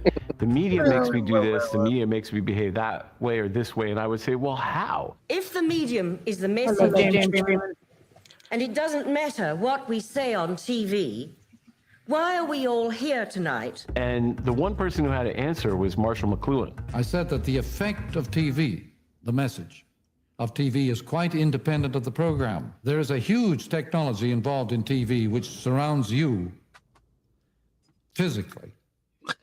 And the effect of that huge service environment on you personally is vast. The effect of the program is incidental. And in a way, maybe I started thinking, well, maybe it doesn't matter that they're cops. They're just the most visible form of governance for these people. You got any guns or knives in the car? No, sir. You got a valid driver's license? Yes, sir. Where is it at? It's in my center console. Don't reach. You don't have a gun or anything in No, there? sir. There's nothing illegal in here. What's going on with the camera? That's the camera. Yeah, but what's going on with that? Well, it's sitting there, recording. Sir, why don't you pull me over? And there was also a lot of debate and criticism about cop watchers and auditors. I haven't seen any auditing videos where I've walked away and been like, wow, they were really in the right there. Don't threaten to lynch a judge, right? You know, we'll watch one of these videos. Everything they say is wrong. And all you have to do is look it up and find out that it's not true. I just think when we look at just these auditors that are going into public places at this point, like, we don't need it. I push back on that, and I try to do it in a lighthearted, sort of humorous way. Hi, folks. Let me ask you all a question. What do you do if you happen upon a crime scene where the police are searching for a dangerous perpetrator? If you answered that you go onto the scene and refuse to leave, you're probably a frauditor. In a sense, the police weren't the message. It was the fact that they were focusing on police. I started out watching crash videos. Yeah, the old 9'8" videos and cop watching videos started getting recommended to me. Rockwall PD obviously had an attitude from the second he got out of the car. I started seeing how the cops were doing people. So about 4 months later, I got a camera. And one could honestly critique that some of their interactions were intentionally provocative. Hi, did you need something? Did I ask for something? You know, and I started thinking along McClellan and like, you know, police could be the medium, right? The medium through which these cop watchers are working, but there was a different message there. So I wanted to do something comical because I was becoming an angry person. I was sitting at my kitchen table. I was writing down slogans. I said, well, shit is fucked up. He's got stuff from there and in other counties that they're going to try to put together, and they're going to try to get his ass for organized crime. I said it out loud, and I was like, hand stuff. In a way, it seemed like they were saying that somehow or some way that either their government or their country had failed them. When they called my name, the judge said to the prosecutor, what do you want to do with this? And she said, we don't want to touch this one. And I looked her straight in the face and I said, is that because you care about your career or you actually care about justice? And then I was shooed out of the courtroom. It wasn't so important that they were focused on police. It was the fact that they were focused on anything at all. It's the fact that they were saying something through policing. And that's when the story really started getting complex and complicated for me. The early 2000s, I was frustrated enough with the police where I started recording other people's interactions. Probably by 2012, I was frustrated enough to where I did it every single day. A little bit unusual to do a DUI investigation an hour later. It almost makes it seem like your deputies are desperate. These tests wouldn't even hold up in court. You're not supposed to be sitting down in the police car, handcuffed. So I kept asking myself, what are we really reporting on here? Maybe it wasn't about policing at all. Maybe it was about that these guys had YouTube channels, that they had a way to communicate they hadn't had before. If I could give anybody advice, I would say try to avoid that, especially if you're trying to record the police. If you're in jail, you can't very well be recording the police and holding them accountable. So we decided we really wanted to figure this thing out, and we decided to go all in on cop watchers. What if you're on that public sidewalk, you're in the right, totally in the right, and this cat's pushing you, he's in the wrong, and he's gonna make you leave off that sidewalk. You leave off to go to jail, or sometimes you take a stand. They had a medium through which to communicate to a larger, broader world that hadn't been listening. And maybe that was what this was about. That's true, but I'm asking. For myself, I've done this too many times. Like a court case that lasts me 5 years. I'm going to court every month for 5 years. Yes. I could do more valuable things with my time out there recording and like trying to protect somebody rather than trying to protect that sidewalk. And so the more I got to know these people, the more I realized it wasn't just a collection, but it's actually a community. I mean, you're a solid footing, solid legal footing. You're on the sidewalk doing nothing wrong. You give me your ID, you say no. If you don't give me your ID, you going to jail. You give them your ID? Me personally, I'm not interested in necessarily protecting that right to stand on the sidewalk as much as I'm interested in recording what they're doing to some other person. And I was also trying to get Stephen to expand the way we did the show. Now, as you know on this show, we have covered both the accomplishments and the controversy surrounding the phenomena known as cop watching. And as Taya started to like kind of get me into cop watching, I was kind of searching for a way to handle it in the show because I felt like just reporting on it wasn't good enough. I felt like we had to go beneath the surface in some ways and understand the psychology of it and understand it in ways and explain it in ways that wasn't just about reporting the phenomena itself. Now, it's pretty clear that the mainstream media has an undeniable sense of contempt for what is known as cop watchers or auditors. So I was showing him these videos from BreadTube or LeftTube, where people are doing commentaries and video essays, not just reporting. And I think this case of pay-for-play accountability perfectly exemplifies our debate over cop watching. So what we're trying to do is use this sort of video essay style to explore that question that I had earlier, which is, what is this really about? Unchecked power literally affects our minds. And that's why cop watching is so intriguing, because nothing limits our sense of civic agency than the power conferred on police officers to arrest, confront, or otherwise tell us what to do. Yeah, I mean, Taya showed me BreadTube, and I was like, wow, these people, they're kind of like pundits, they're kind of polemicists. This is kind of cool, you know, they're taking the material, but they're doing something else with it. They're explaining, critiquing. And that the process of auditing can lead to real substantive change, and how the act of turning a camera around on the people who hold power over it is a more subversive act than perhaps it appears at first glance. And I thought, here's a way we can really flesh it out, not just report on it, but also critique it. Cop watching may make us uncomfortable and is clearly controversial, but it's also unpredictable, and unorthodox tactics may be best suited for the task at hand. I mean, you can't confront a state power that steals your imagination without being, for lack of a better word, imaginative. And that's where it all began, what some people like to call the rant. So you can see clearly how important it was to have another set of cameras on the scene provided by the cop watchers Tom and Laura. And I have to admit, I got really into these rants. I mean, there is certainly plenty of criticism of people who use cell phone cameras and YouTube channels to watch the police. Critics who say it's all a spectacle aimed at racking up clicks and attention through outlandish antics and provoking the police to respond.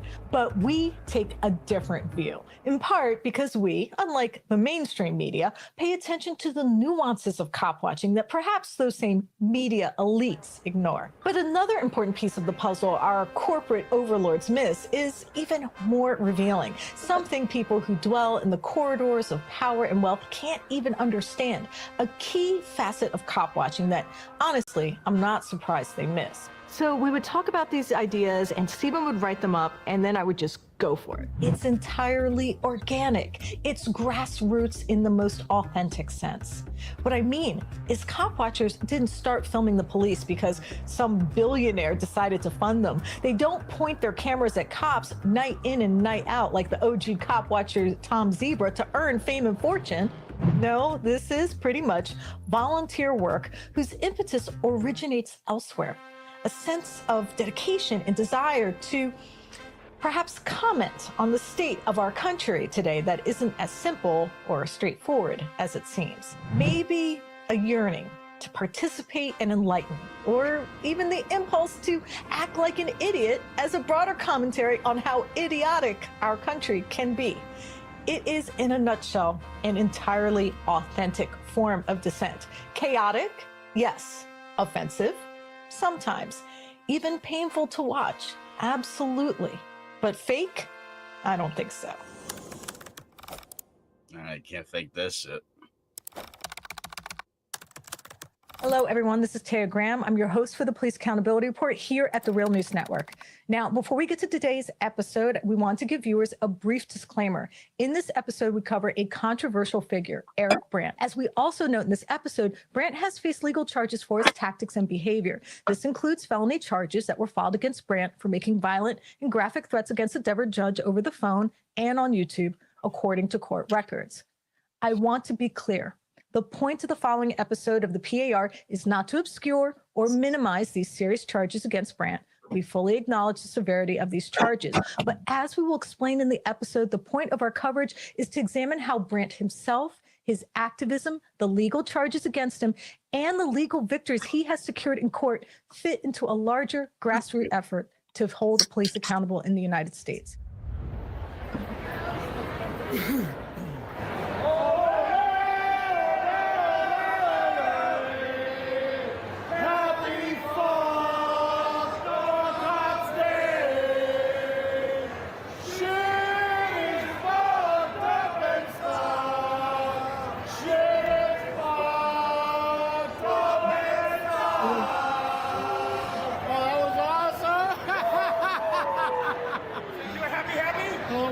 I love me some Siphius. Happy for the Cops Day. It's every day of the week. This is Everyone told me I had to talk to this guy, Eric Brandt. And he is, indefatigable. He's relentless. So I went and checked out his YouTube channel. Think of the children and stop using profanity is what this officer and cadet says. Well, go fuck yourself, Denver. Wow. He's obnoxious in the best way. So the first time I heard the name Eric Brandt was from Taya. Sorry, be mad at RTD. I don't have no shoes on. Let's go. Come on. I don't believe that you're correct on that. No, I am. And she was like, we need to report on him. And I'm like, okay, what does he do? So I know cop watchers can sometimes be confrontational, but Eric really took it to a new level. You are the one that's coming here. I need you out of the street. Do you see me in the street? You were in the street. He is not in the street. You fat fucking worthless pig. I'm here with the Fulminator 64,000. It's our first prototype. That's the kind of impression that it made to me, you know? It was just like, ah, fuck this guy. Where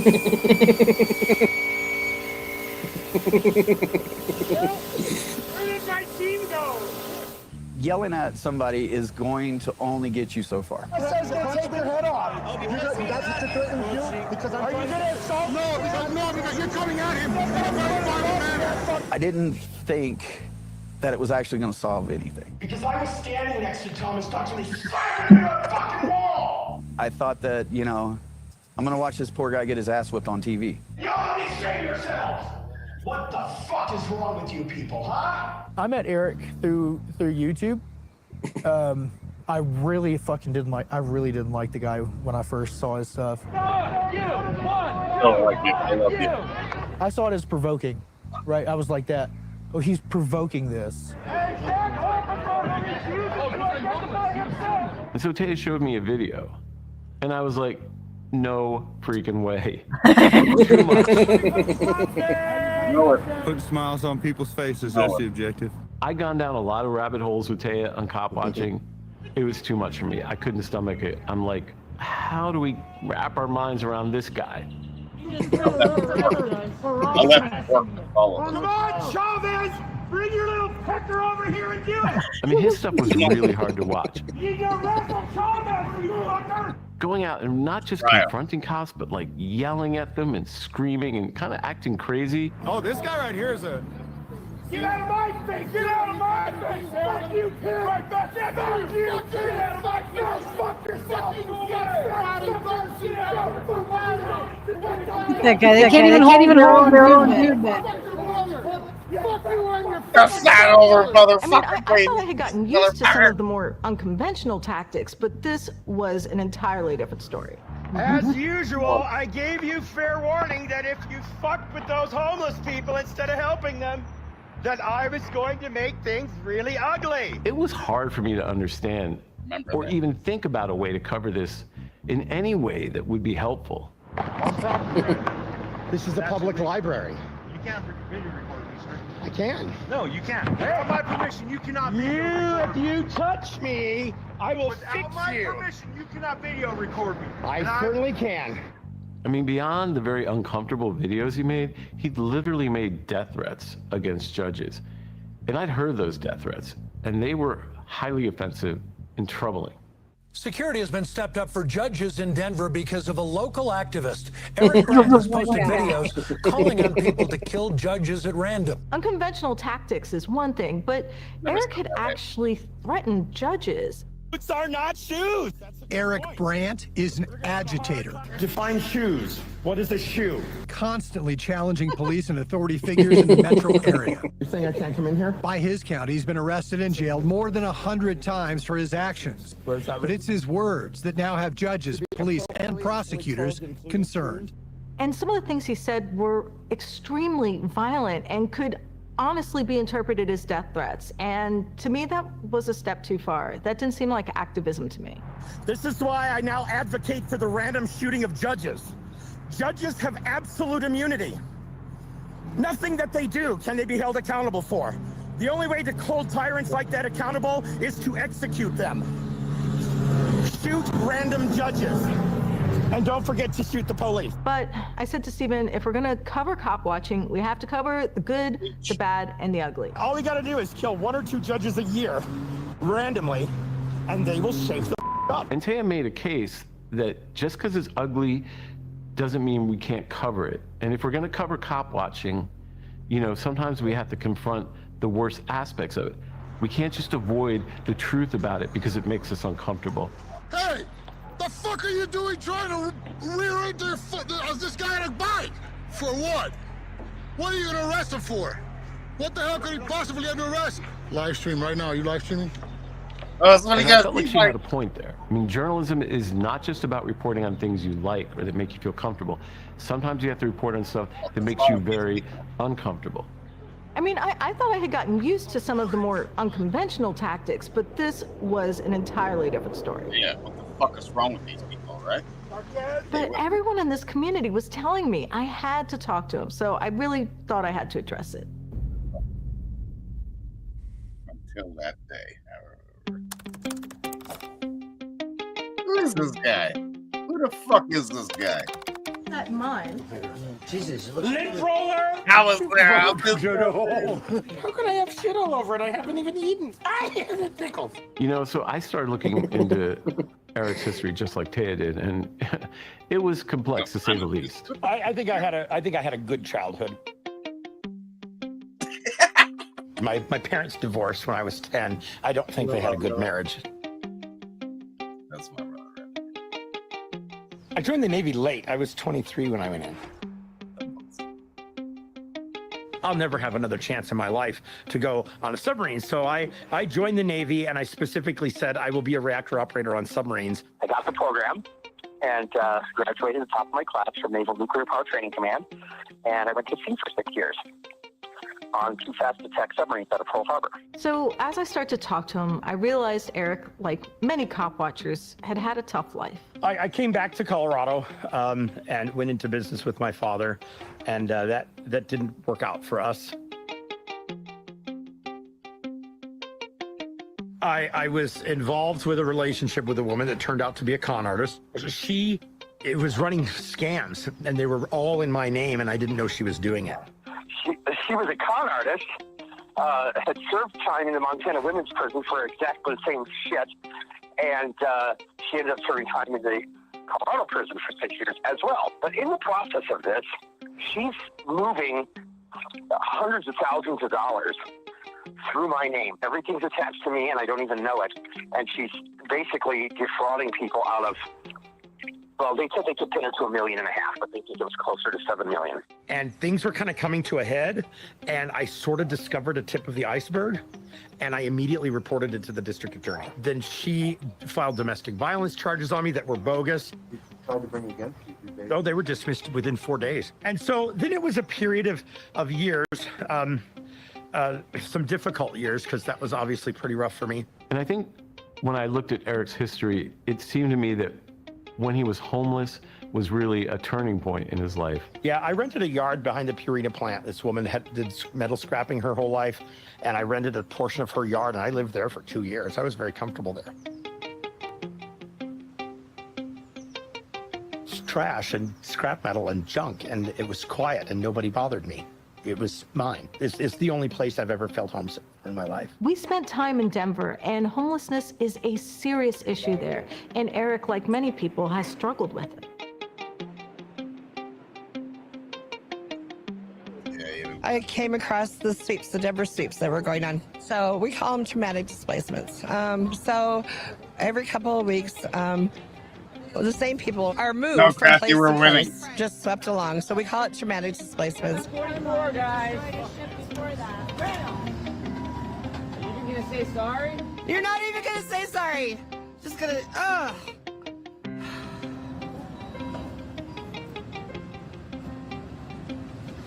With no solutions, no housing options, anything like that. The first year I sort of had a makeshift shelter that I made. And then the next year I actually had a camper that I put up on stilts in there. Like the kind of campers that go in the back of a truck. And like many cities around the country, Denver City used police to deal with their homeless population. We're back. We walked over here and they won't let us through now over here. Did our First Amendment right? And very often these confrontations would lead to abuses and violence. Oh. You stop your fucking cop. Stop fighting. Oh, wow. Stop. Back up. I'm just trying to grab. Back up. Back up. Dora. And I think it makes it even more difficult for someone who's dealing with homelessness to also have to deal with police harassment. I suppose, you know, when you're out on the streets, you're every day, every minute of every day is how do I survive the next day? And then Denver passed an outdoor camping ban, which made things even more difficult for homeless people. Well, today, Denver City Council will be discussing tent sweeps in the city when temperatures are this cold. It's been an issue on the table for quite some time. I mean, you had a city that was rich, wealthy, but hadn't built any affordable housing. And so it was just a perfect storm of social dysfunction. People were moving in, but there was nowhere to live that was affordable. So a lot of people were ending up on the street. Affordable housing will be a big topic of conversation during Denver's race for mayor. Yeah, last night was the first televised debate of the race, and the candidates spent a lot of time focused on housing. All these homeless people are coming to me and they're complaining to me about what the Westminster police are doing to them. And one of the big complaints that I had is that they would be somewhere sleeping and the Westminster police would roll up on them at 2 o'clock in the morning and they would get on their bullhorn and then drive off. And well, that's really shitty, right? So I moved out of my apartment and I moved onto the streets of Westminster in order specifically to address this question. And so as Eric struggled with this homelessness, I think he shared with us that he also felt like he didn't have a voice and that the people that were his friends in the community weren't being heard. And if you look at my very first YouTube video, first YouTube video is the video from that. I was out there for less than 3 hours and they did it to me. This white just rode by honking his horn at me again. You don't know who that was? You don't know what I'm talking about? Go fuck yourself, pig. You don't know what the fuck you're talking about. You wouldn't know a jaywalking ticket if you saw it. Go read 803 sub 3 before you get out of that car and fuck with me. Pulled up to me while I'm sleeping and blew their horn. I had this big, huge trailer and I had all kinds of shit on it and I had a giant fuck cop sign attached to it. I had a battery, I had a little water pump. It was my little, you know, my little homeless city for myself. And they hated me. Who are you? What you doing, Eric? What's your car number? Obstructing traffic in the middle of the night? Are you goddamn fucking retarded, you stupid ass pig? And I posted up right at 72nd and Lowell, which is where they come down from the police department onto 72nd and go. And I posted up right on that corner. And they absolutely did it to me 4 times that night. The fourth time I was able to get my camera going. Fuck yourself. You keep blowing your goddamn horn at me, and we'll see if you don't get a fucking ticket. That was my very first YouTube video. Let me advise you that I'm represented by David Lane. Doesn't matter, Eric. It doesn't give you the right to break the law, right? I haven't broken the law. Well, you walked out in the middle of the road. You walked out went against a red light, and you stood in the middle. I didn't go against the red light. I walked over there. Eric, you walked right on the middle of the road. 803 sub 3 is what you're going to cite me with, isn't it? I had just discovered the magic 8 letters. And I discovered that because this same cop that kept giving me trouble pissed me off one day. I was building a float for a bicycle trailer because I found a bunch of chicken wire and knew immediately what I was going to do with it. I was making a big upside down pig. And my friend Nicole, she says, you should make a middle finger that comes out of the butthole that says, fuck the police. Right?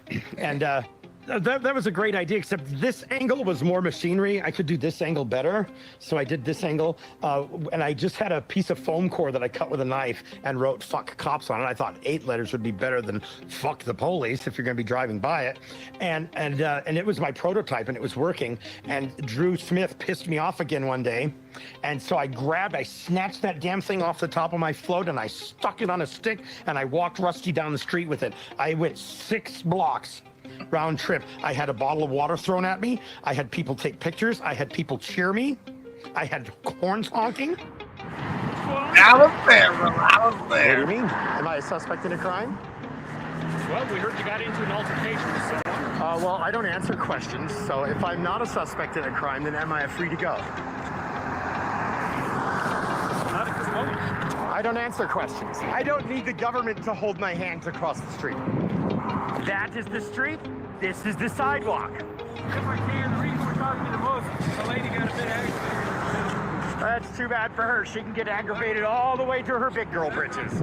And I went back to the house and I'm like, guys, I have found the magic 8 letters. What were they? Fuck cops. Fuck cops. It's okay.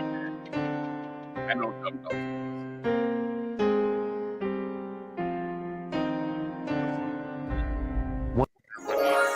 Looking to level up your breakfast? Enter microgreens. A handful of intensely arugula micros from Goodleaf Farms packs big flavor and even bigger nutrition. Enhance every bite with Goodleaf microgreens. Yeah. Looking to level up your burger game? Enter microgreens. A handful of chicken micro mustard from Goodleaf Farms.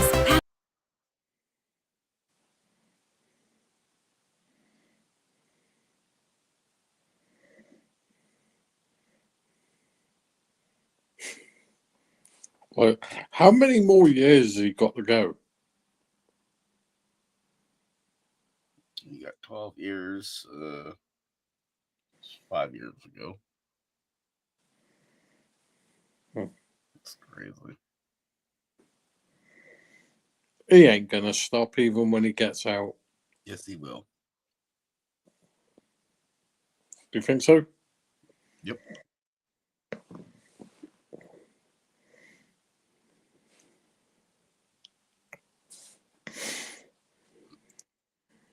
Nobody What wants about you, Silver? Do you think he's going to stop when he gets out of prison, or do you think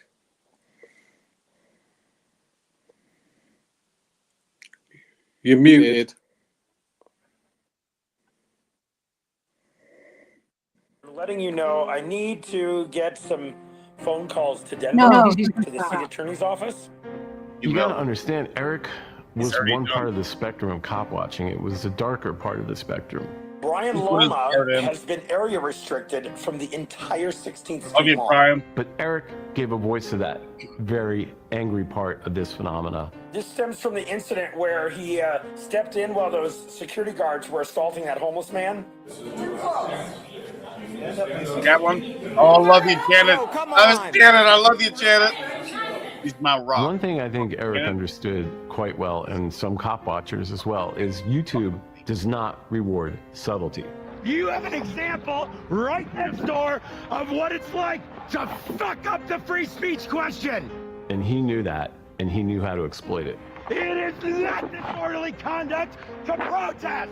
This was about changing the balance of power no matter what. It is not trespassing to be on public fucking property. Eric said whatever he did was about righting the balance where people like him were totally ignored. So you better pull their fucking heads out of their fucking asses and send me on my way real fucking quick, or you're gonna consummate your marriage with Eric Fuck Cops Brandt. But I still was like, Eric, you know, you're pushing boundaries to what end? How far does this have to go? And what's at the end of that rainbow? You know, when you get to certain levels of power, they can't fucking take you anymore and they have to kick you down. Right to not travel and stand right where I'm at? The right to travel implies the right to not travel. So I'm choosing to not travel right now. Happy Fuck the Cops Day, everyone. So do I think we need everybody in between? Absolutely. Do I think we need more people at the top pushing the hard stuff? Yes, because if you can survive an Eric Brandt encounter, you can truly survive just about anything. Well, thank you, sir. Say, sir, do you know how cops are like slinkies? Well, it turns out neither one of them are actually good for anything, but God, it puts a smile on your face when you push one down the stairs. But this strategy did come with a price to pay. The fuck is wrong with you people, huh? I mean, he did start getting the attention that he wanted for his cause. There you go. I don't know what it's about, but so my paperwork and his Go chill on those beats. But there was also a lot of negativity. I'm being arrested for having no shoes. The question I have to ask is, to what end? I mean, did it really accomplish what he wanted to? That is the truth. Damn right he Look did. at our RTD's facility use policy. The whole fucking world that any of So you were these Americans extremes walk really through giving anywhere a with voice your to fucking people, camera or on. was it just putting a target on his Better back? thank They Eric. made it illegal He didn't for do it. homeless people You to wouldn't get be able on their to do it buses today. who don't have shoes. I'm not Us wearing short of shoes that to proved me protest fucking wrong. RTD's unlawful abuse of the homeless. We need all different levels of engagement and activism, right? If you want to go out and stand there with a camera and smile creepily until the lady behind the desk just can't fucking take it anymore and attacks you, then that's great. And it's essential, right? Because we still need to see that. So if you want to go out there with a sign with a judge hanging from a gavel on a noose, screaming open season on treason, hang in just us now, well, I think you should be allowed to do that. By the way, apparently you can't, because I have a conviction for that. Now they're like everyone else because they're all good. How many cops does it take to change a light bulb? Cops don't change light bulbs. They just beat the room for being dark. He's out showing off his You know, when I started this shit, I didn't have anything to lose. So go ahead, kick me down. Bring it on, motherfucker. Today I have a lot to lose. I have a community to lose.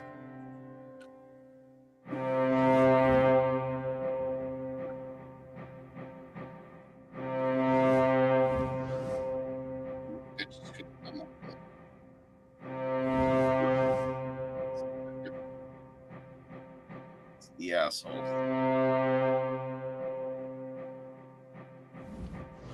You couldn't.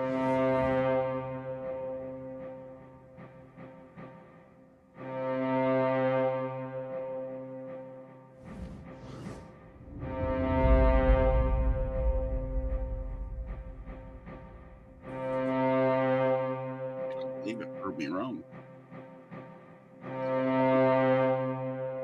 Hey guys, I'm just doing a quick update here on Otto the Watchdog. If you haven't heard yet, Otto is in the Collins County Jail in Collins County, Texas. His bond is $5,000. I did a fundraiser last night. I fell asleep at the keyboard, and there was $311 in the kitty when I crashed when I last saw it. We've got $871 in there this morning. Don't worry, brother. I've got some folks down there in Texas that are getting the bonds person lined up this morning. We've got their work. We're working on it, but we've also got a replacement telephone for him, and we're gonna put a new SIM card in it for him, so he'll have a phone when he gets out. So one of the most surprising things about covering Eric was that he wasn't just a YouTuber, that there was actually a community building around him. Hey, how's it going? Because this thing right here is a full color digital ink printer. And what I mean by a community is people who are really interconnected. Are we persecuting people because they're poor? Are we prosecuting somebody because we as a society didn't build a world where their needs were taken care of? Because Eric We got it, Flo. We got it, brother. That the bus system made it illegal to be poor and get on a bus if you didn't own a shoe. I'm a recovering crack cocaine addict. I remember when I thought they killed Otto in the field when he was camping with his kids. Because I was watching it on YouTube. The first time I was arrested since coming back to Colorado, I've been arrested 5 times in Denver. Rustin Melfi, let's look up his case. I want to read it. Hey, I made Supreme Court case this year. He made Supreme Court case. I didn't have the support systems that I had with Eric. Eric Brandt created that community. Eric Brandt brought people together to not fight alone. The more I listened to him, the more he made sense. And I'm just like, holy, he's right. I don't know anything. Could be He really made sense. He just made sense. So you get on a plane and you fly to help That's a guy my you brother right there. never met. I knew the kind of man he was based off of me asking him to help a total stranger that reached out to me that needed help. And the injustice of all of that was insane. You know, he took the injustice that he tried to, all this injustice that you see, and he told me, he goes, the problem is that you can't unsee. How are you? Nice to meet you. I've had better days, man. All right, you doing all right? And when you see so much injustice, right, of people who are good people. April 13th, 2022. I'm not necessarily what people call politically a lefty. About to go to turn myself in here in Arapahoe County Jail to serve this sentence due to a certificate that I wasn't given by a company called ISIE. I'm totally different to all my friends here, right? That's the beauty of who we are here, right? We love each other for who we are, right? Some of us don't like a lot of individual things, but man, they're wonderful people. And that was the thing about Eric, because that camaraderie like that came from him. He's amazing, and he's a great human being, and I've enjoyed every minute that I've had with him, right? And that's all I care about. You need a permit? Yeah, I got my permit right here, buddy. Perfect. Eric Brandt came to Los Angeles, and I got a chance to meet him. Man, good to see you. Hey, what's up? What's up, man? I wanted to meet you for a long time, man. I didn't fully understand until Eric, I think until, you know, he got sentenced. In comparison to what I've gone through, what they've done to Eric is terrible. But I have respect for Eric Brandt. Even though him and I may not do things the same way, he deserves credit for trying to help people. Okay, so I guess I'm going to be holding. And then you'll get the top so that it's not. Support your men and women in blue! That's what we are here to do! The whole reason why I came out here was because of what Eric Brandt was exposing. 1, 2, back 7, I wanted to be a part of what he does. 3, 4, back 7 more! Support your local law enforcement! When Eric was arrested, you know, he had a whole bunch of people down there talking. That's Eric paved the way for that. And that's what Eric does. Eric paves ways for people. Support your local law enforcement here in the city of Denver! The brave men and women that swore not to protect us need your support, people! If we're out here protesting and supporting the police and they show up and everybody's going home today, then that's obviously a disparity between the content. One of the biggest things that people don't understand about Eric is the fact that it took something to make him that way, right? There is a past there. And if you don't take time to actually flip through the book a little bit, so to speak, you're going to miss out. Obviously, he's made an impact, right? And even if those people don't know who he is, they heard his message. Were they inspired? Maybe. Were they encouraged? Definitely. The reason that he's in jail is because he allegedly made threats. Eric isn't dangerous because he would violently attack someone. Eric is dangerous to the government because he tells the truth. Eric called me on the phone and was like, hey, this is Eric Brandt. I'm like, Eric Brandt? What the hell? He's like, I'd love to take you to lunch. Eric Brandt is the godfather of cop watching. Simple as that. I thought the sentence was incredibly harsh. If I can be totally honest, yeah, I ain't gonna lie, he got sentenced like a black dude.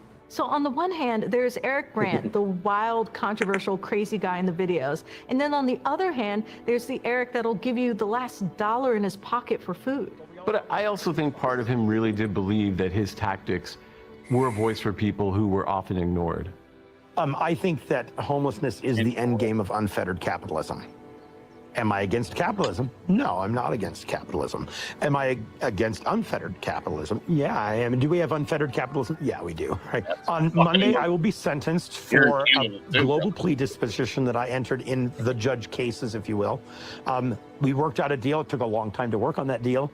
But I agreed to plead guilty to 3 counts of retaliation against a judge by an act of electronic harassment. Well, it sucks, obviously. We'll see what the judge does. I do think that it would be remarkable if the judge gave me 18 years. That would surprise me tremendously. I drove this plea agreement because I'm at a stage in my mind where I need to apologize to my victims. I learned things today that I didn't know about the impact on my victims, and I'm sorry for that. and I was going to ask the court as part of my sentencing, if it were appropriate, I wanted to apologize to those victims in writing, should the court find it appropriate for me to guide that through the court for their approval. I'm not here because I've prevailed on 82% of my arrests, which are certainly indicative of misconduct at the police level. We're not here for that. We're not here because of my successes. We're here today because I crossed the line. I don't know if I crossed the line legally. My attorneys think that we have good defenses, but I think that I crossed the line morally. I want the court to sentence me to write apology letters to my victims today, because I do have something to say to them that I think is appropriate. I do, and it's not about them, it's about me. I crossed a line. There are lines. I really hope that people take from this that you can negate 8 years of good activism with a single stroke. So if I had any followers, then I would assume that as of today, I probably do not really have that many. And that's probably appropriate because I'm not your champion. I'm not the guy. I didn't make it. I couldn't take the pressure. I didn't make it.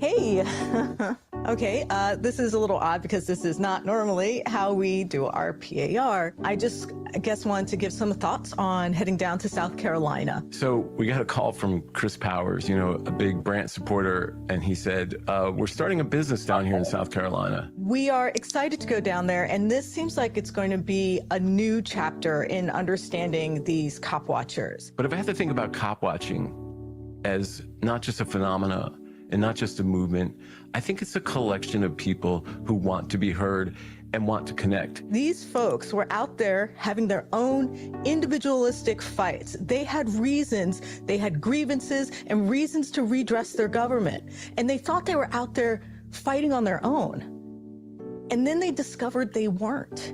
It's sort of antithetical to the YouTube idea we have where everyone's in their individualized corner, not connecting, not helping, not being communal. And I think that's the real power of this grassroots movement, is that people are finding out that they're not alone, that there are people who care, that there are people who want to make a difference. I think we have to understand that these cop watchers and what they're doing is a symptom of something deeper, an alienation, but also a connection out of that alienation. So in some ways, it's like a folk movement.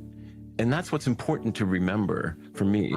And if there's one thing I've learned from this highly individualistic group of people who've managed to come together to become something greater than their individual parts. And it's a way of understanding this country, because there are just deeper problems, social problems. And I think cop watchers come together around that idea, focus on policing as a way to bring light to it. So to me, cop watching personifies the spirit of a movement of people who want to be heard. I think seeing people demanding to be heard strikes a chord in all of us. And sometimes that chord is discordant, it makes us uncomfortable, but in other times it's really inspiring.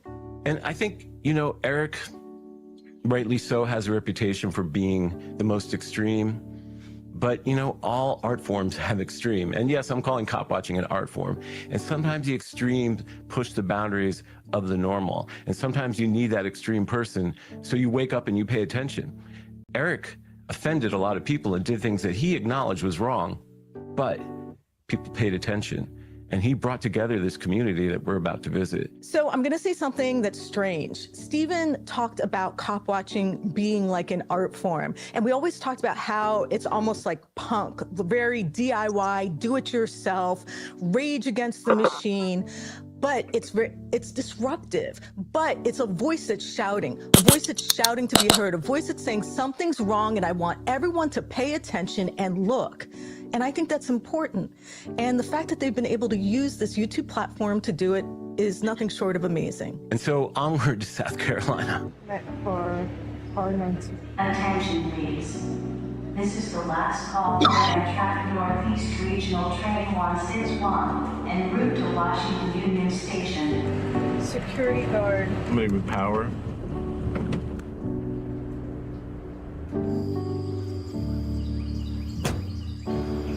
Hi, how am I doing? What time can we sit down with you? So could you just give us your name and... Christopher Powers. I'm the owner of Carolina Beverage Solutions. It's a service company. We install and repair beverage equipment, coffee machines, tea machines, espresso machines. And we have all this other work for Subway. I started getting into cop watching on YouTube when I was really just depressed and bored when my first wife passed away in 2016. I just watched it for amusement more than anything at first, and I kind of started getting hooked on the stories and wanted to know what happened after. What got me more actively involved in the community, I'd see Eric Brandt doing his thing, and this guy's kind of nuts, and but then I started really paying attention to it. I kind of got hooked into it, and then I saw Winston's story. So I was a single dad, and I saw this guy, a single dad, who had custody of his children, and was just trying to give away some potatoes and ended up in this horrible mess. Sometime in the beginning of October, we were asked to do some project work for a company. We were really busy at the time, and they offered 400 jobs in the Carolinas, and I said, well, we could take maybe 200 because we're kind of busy right now to commit to that many. And a week later, I got a phone call. I was told that the rest of the country was falling short, and they needed help with a lot more. Never really had to deal with that before. It was completely new to me to be able to do that. And the first thing I thought of was people I know from YouTube. I originally met Chris through YouTube, and he was just a screen name. Then he became somebody that was donating to Janet's Kitchen, because every Sunday I was live streaming. Every Sunday there'd be a $100 donation in my PayPal from Chris Powers. Otto got arrested and his kids taken away from him. Chris said to Otto, whatever you need, I'll take care of. So Chris called me in October of 2021. I think it was the beginning of October 2021, and said, hey man, I've got some jobs that are backing up out here and I need a little bit of help. And then we got a phone call that was basically, would you like to do more? So it's removing gaskets off of an oven and replacing it with a new one, and I did a couple, and I was like, hey man, this is pretty simple. If you need, if you had more of these, I know some people who could do this work. That's where Chris was like, it's like, you think people, would do this kind of stuff? And then he showed me this list of thousands, and they were everywhere. That was great. And I was like, man, hey, if you need, if you want to do more of these, we can get some people that can knock this out. When Nomadic Tech first started, I told him, no, I'm good where I am. And like 3 weeks after I got the puppy, I started having a whole bunch of van issues that I just couldn't keep up with. And Chris called me up one Sunday, and he said, listen, if you come work for me, I'll buy you a brand new van. And you paying it off is by working for me. A little hesitant at first. And then a couple days later, he sent me the paperwork for the van that he got me. And it was a Dodge ProMaster 3500 EXT with a high-rise roof, and it's a van lifer's dream, and he made it to where I wasn't sleeping on anyone's couch anymore. I get to live in the fucking dream house that I want. I get to live the way I want. All he does is say, hey, I need you to go to this state. There's this many jobs, and he pays me. Pays me to go see beautiful shit. It's Wednesday. This is our last day in Texas. I thought I had 5 left. So I found this really cool beach. I was driving by it several times for it, so I decided to take it. But look at it.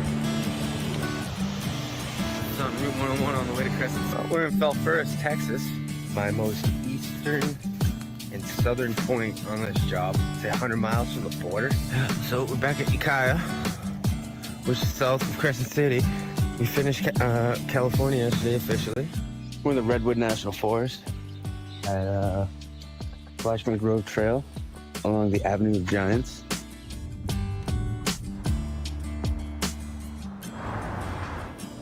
One of the things that I realized is a lot of these cop watchers and YouTube people, activists, they're kind of broken. They've been broken by the system, by the police, by the judges, by CPS, or by something. And well, nobody's been hurt by feelings, right? I'm this broken man that lost his wife, right? And lots of loss. I've lost a lot of my family members. So one thing I learned is a lot of those people that are broken like to help people as well. They were in such a situation that they wanted to work with us. They wanted to have this work and do these jobs. But something like $1,000 of repairing their car made it where they couldn't. And I'm looking at hiring them to do $20,000 worth of work in the next month or so. A byproduct of all this business coming to be was I'm able to help people restart their life or jumpstart their life to get into the business that I need them to do work for so that we could be successful as well. A lot of people believe what they see on the YouTube is that that's all they do. Or that because they live in a van, they're subhuman or some shit, right? That they can't work, or you know, they don't have the willingness, or, you know, insert whatever you want there. The fact that most people are doing van life is that they don't want to have a house. They don't want to be stuck in one place. Good to see you. Well, what we're doing is all over the United States, so you won't be stuck in a place. And, you know, when you get the job done in that area, you get to go see a new place. You know, get to see all these things that I only saw in videos or on, you know, National Geographic. I get to drive through it. I get to experience it. And he made it happen. One of the things that, in talking about all that's gone on, is one of the things that was realized with everything that's happened since October, is that without Eric Brandt, none of this would have come to be. Because if I wasn't intrigued by Eric and respected what he does or tries to do, I wouldn't have been watching and involved with these people, and I wouldn't have the manpower I have to do this extra work that we're doing. We have people that are working for us now that we've changed their lives, giving them opportunity that they wouldn't have had otherwise.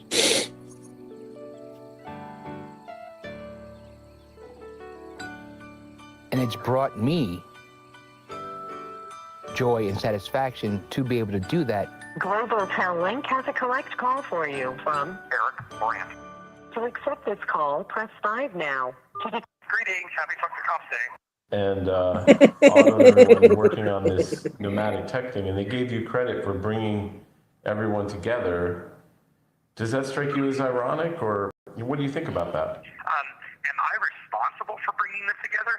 I think that I might accept a little bit of credit there because I tend to be less judgmental, I think, than the average person. In so much as I tend to be more inclusive than not, that would probably be as far as I would go. Listen, if we're going to apply any agency to bringing this group together, the cohesive element of that is clearly Chris Powers, not me. I'm glad that he persisted because look at what's happened now. There's so many great, wonderful things. I don't think that there would be a group without the individuals. There is no bucket of water without each drop. All of us have stars in our lives, unsung heroes who brighten our day and make our lives worth living. A spouse, a brother, a sister, a mother, a father, a nurse, a teacher, or a doctor, or just a friendly bystander. And in a world that fixates on celebrities, it's worth taking the time to recognize the true stars in our lives. So this one is for you, the real stars that shine through my life and yours. When you smile, you can turn a million lights on, that's just you. You're electric in the camera with the lens on, you shine through. You're the light in the eye of the storm now, always there for the lost and forlorn now. You're a star that is one in a million, you shine through. You shine through. You shine through. Yeah, you are the light in the eye of the storm. You are a light for the lost and the forlorn. One in a million, brilliant star. You shine. When it's dark, I can see you with the lights off. That's my truth. Shine on. When the fire is ablaze in the hot house, you stay cool. Shine on. You're the one who can turn on the daylight, make it rain when we're drowning in sunlight. You're a star that is one in a million. You shine through. You are my star. You are my only star. My only star. You are my, yes, you are my star. You are my star. So cute, Julie. You just come to college.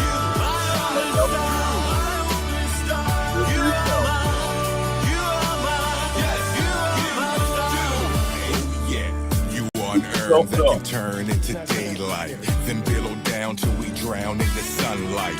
One in a million, brilliant star, you shine through.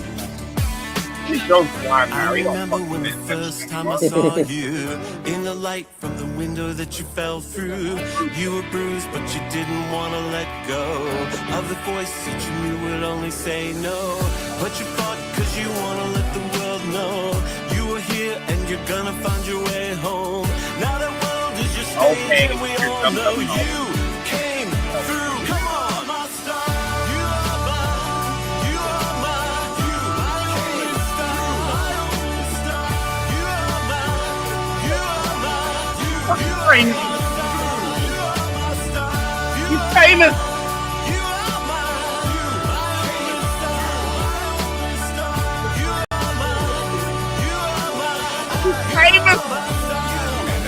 Fucking new dum dum. It seemed true. Your chi grew and leads you. Believed to, redeemed you, and freed you to be who. Can see you, you gleam through. Indeed, you proceed to. And the way that you weave through what impedes you, it's agreed that you were entombed in a place of gloom. It scared me. Now your plume blooms, you're an illuminary. No room for worry. If I fall, you'll resume to carry me on and on, beyond the dawn. Yeah. I know you will. I know you. I know you will begin again.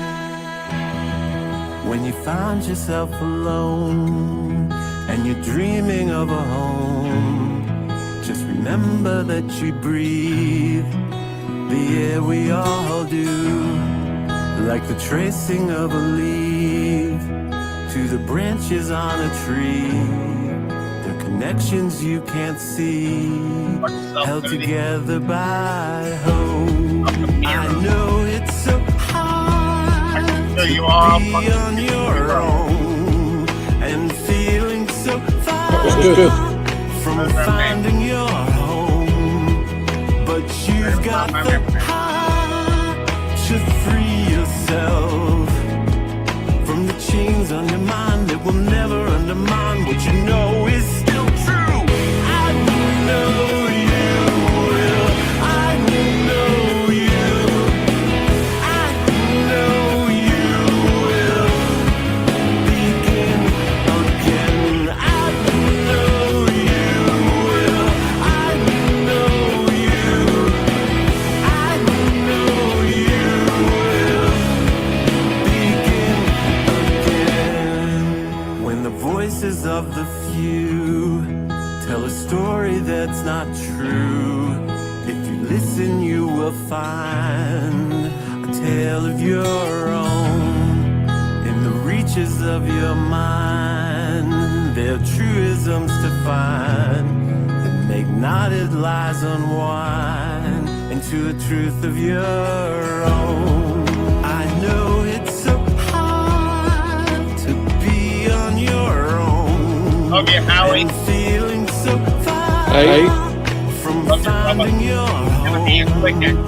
But you've got the heart to free yourself from the chains on your mind that will never undermine what you know is still true.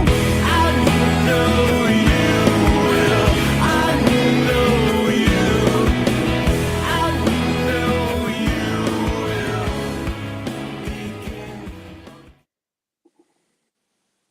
Love you, Nudie. Like it. Yeah, that's good.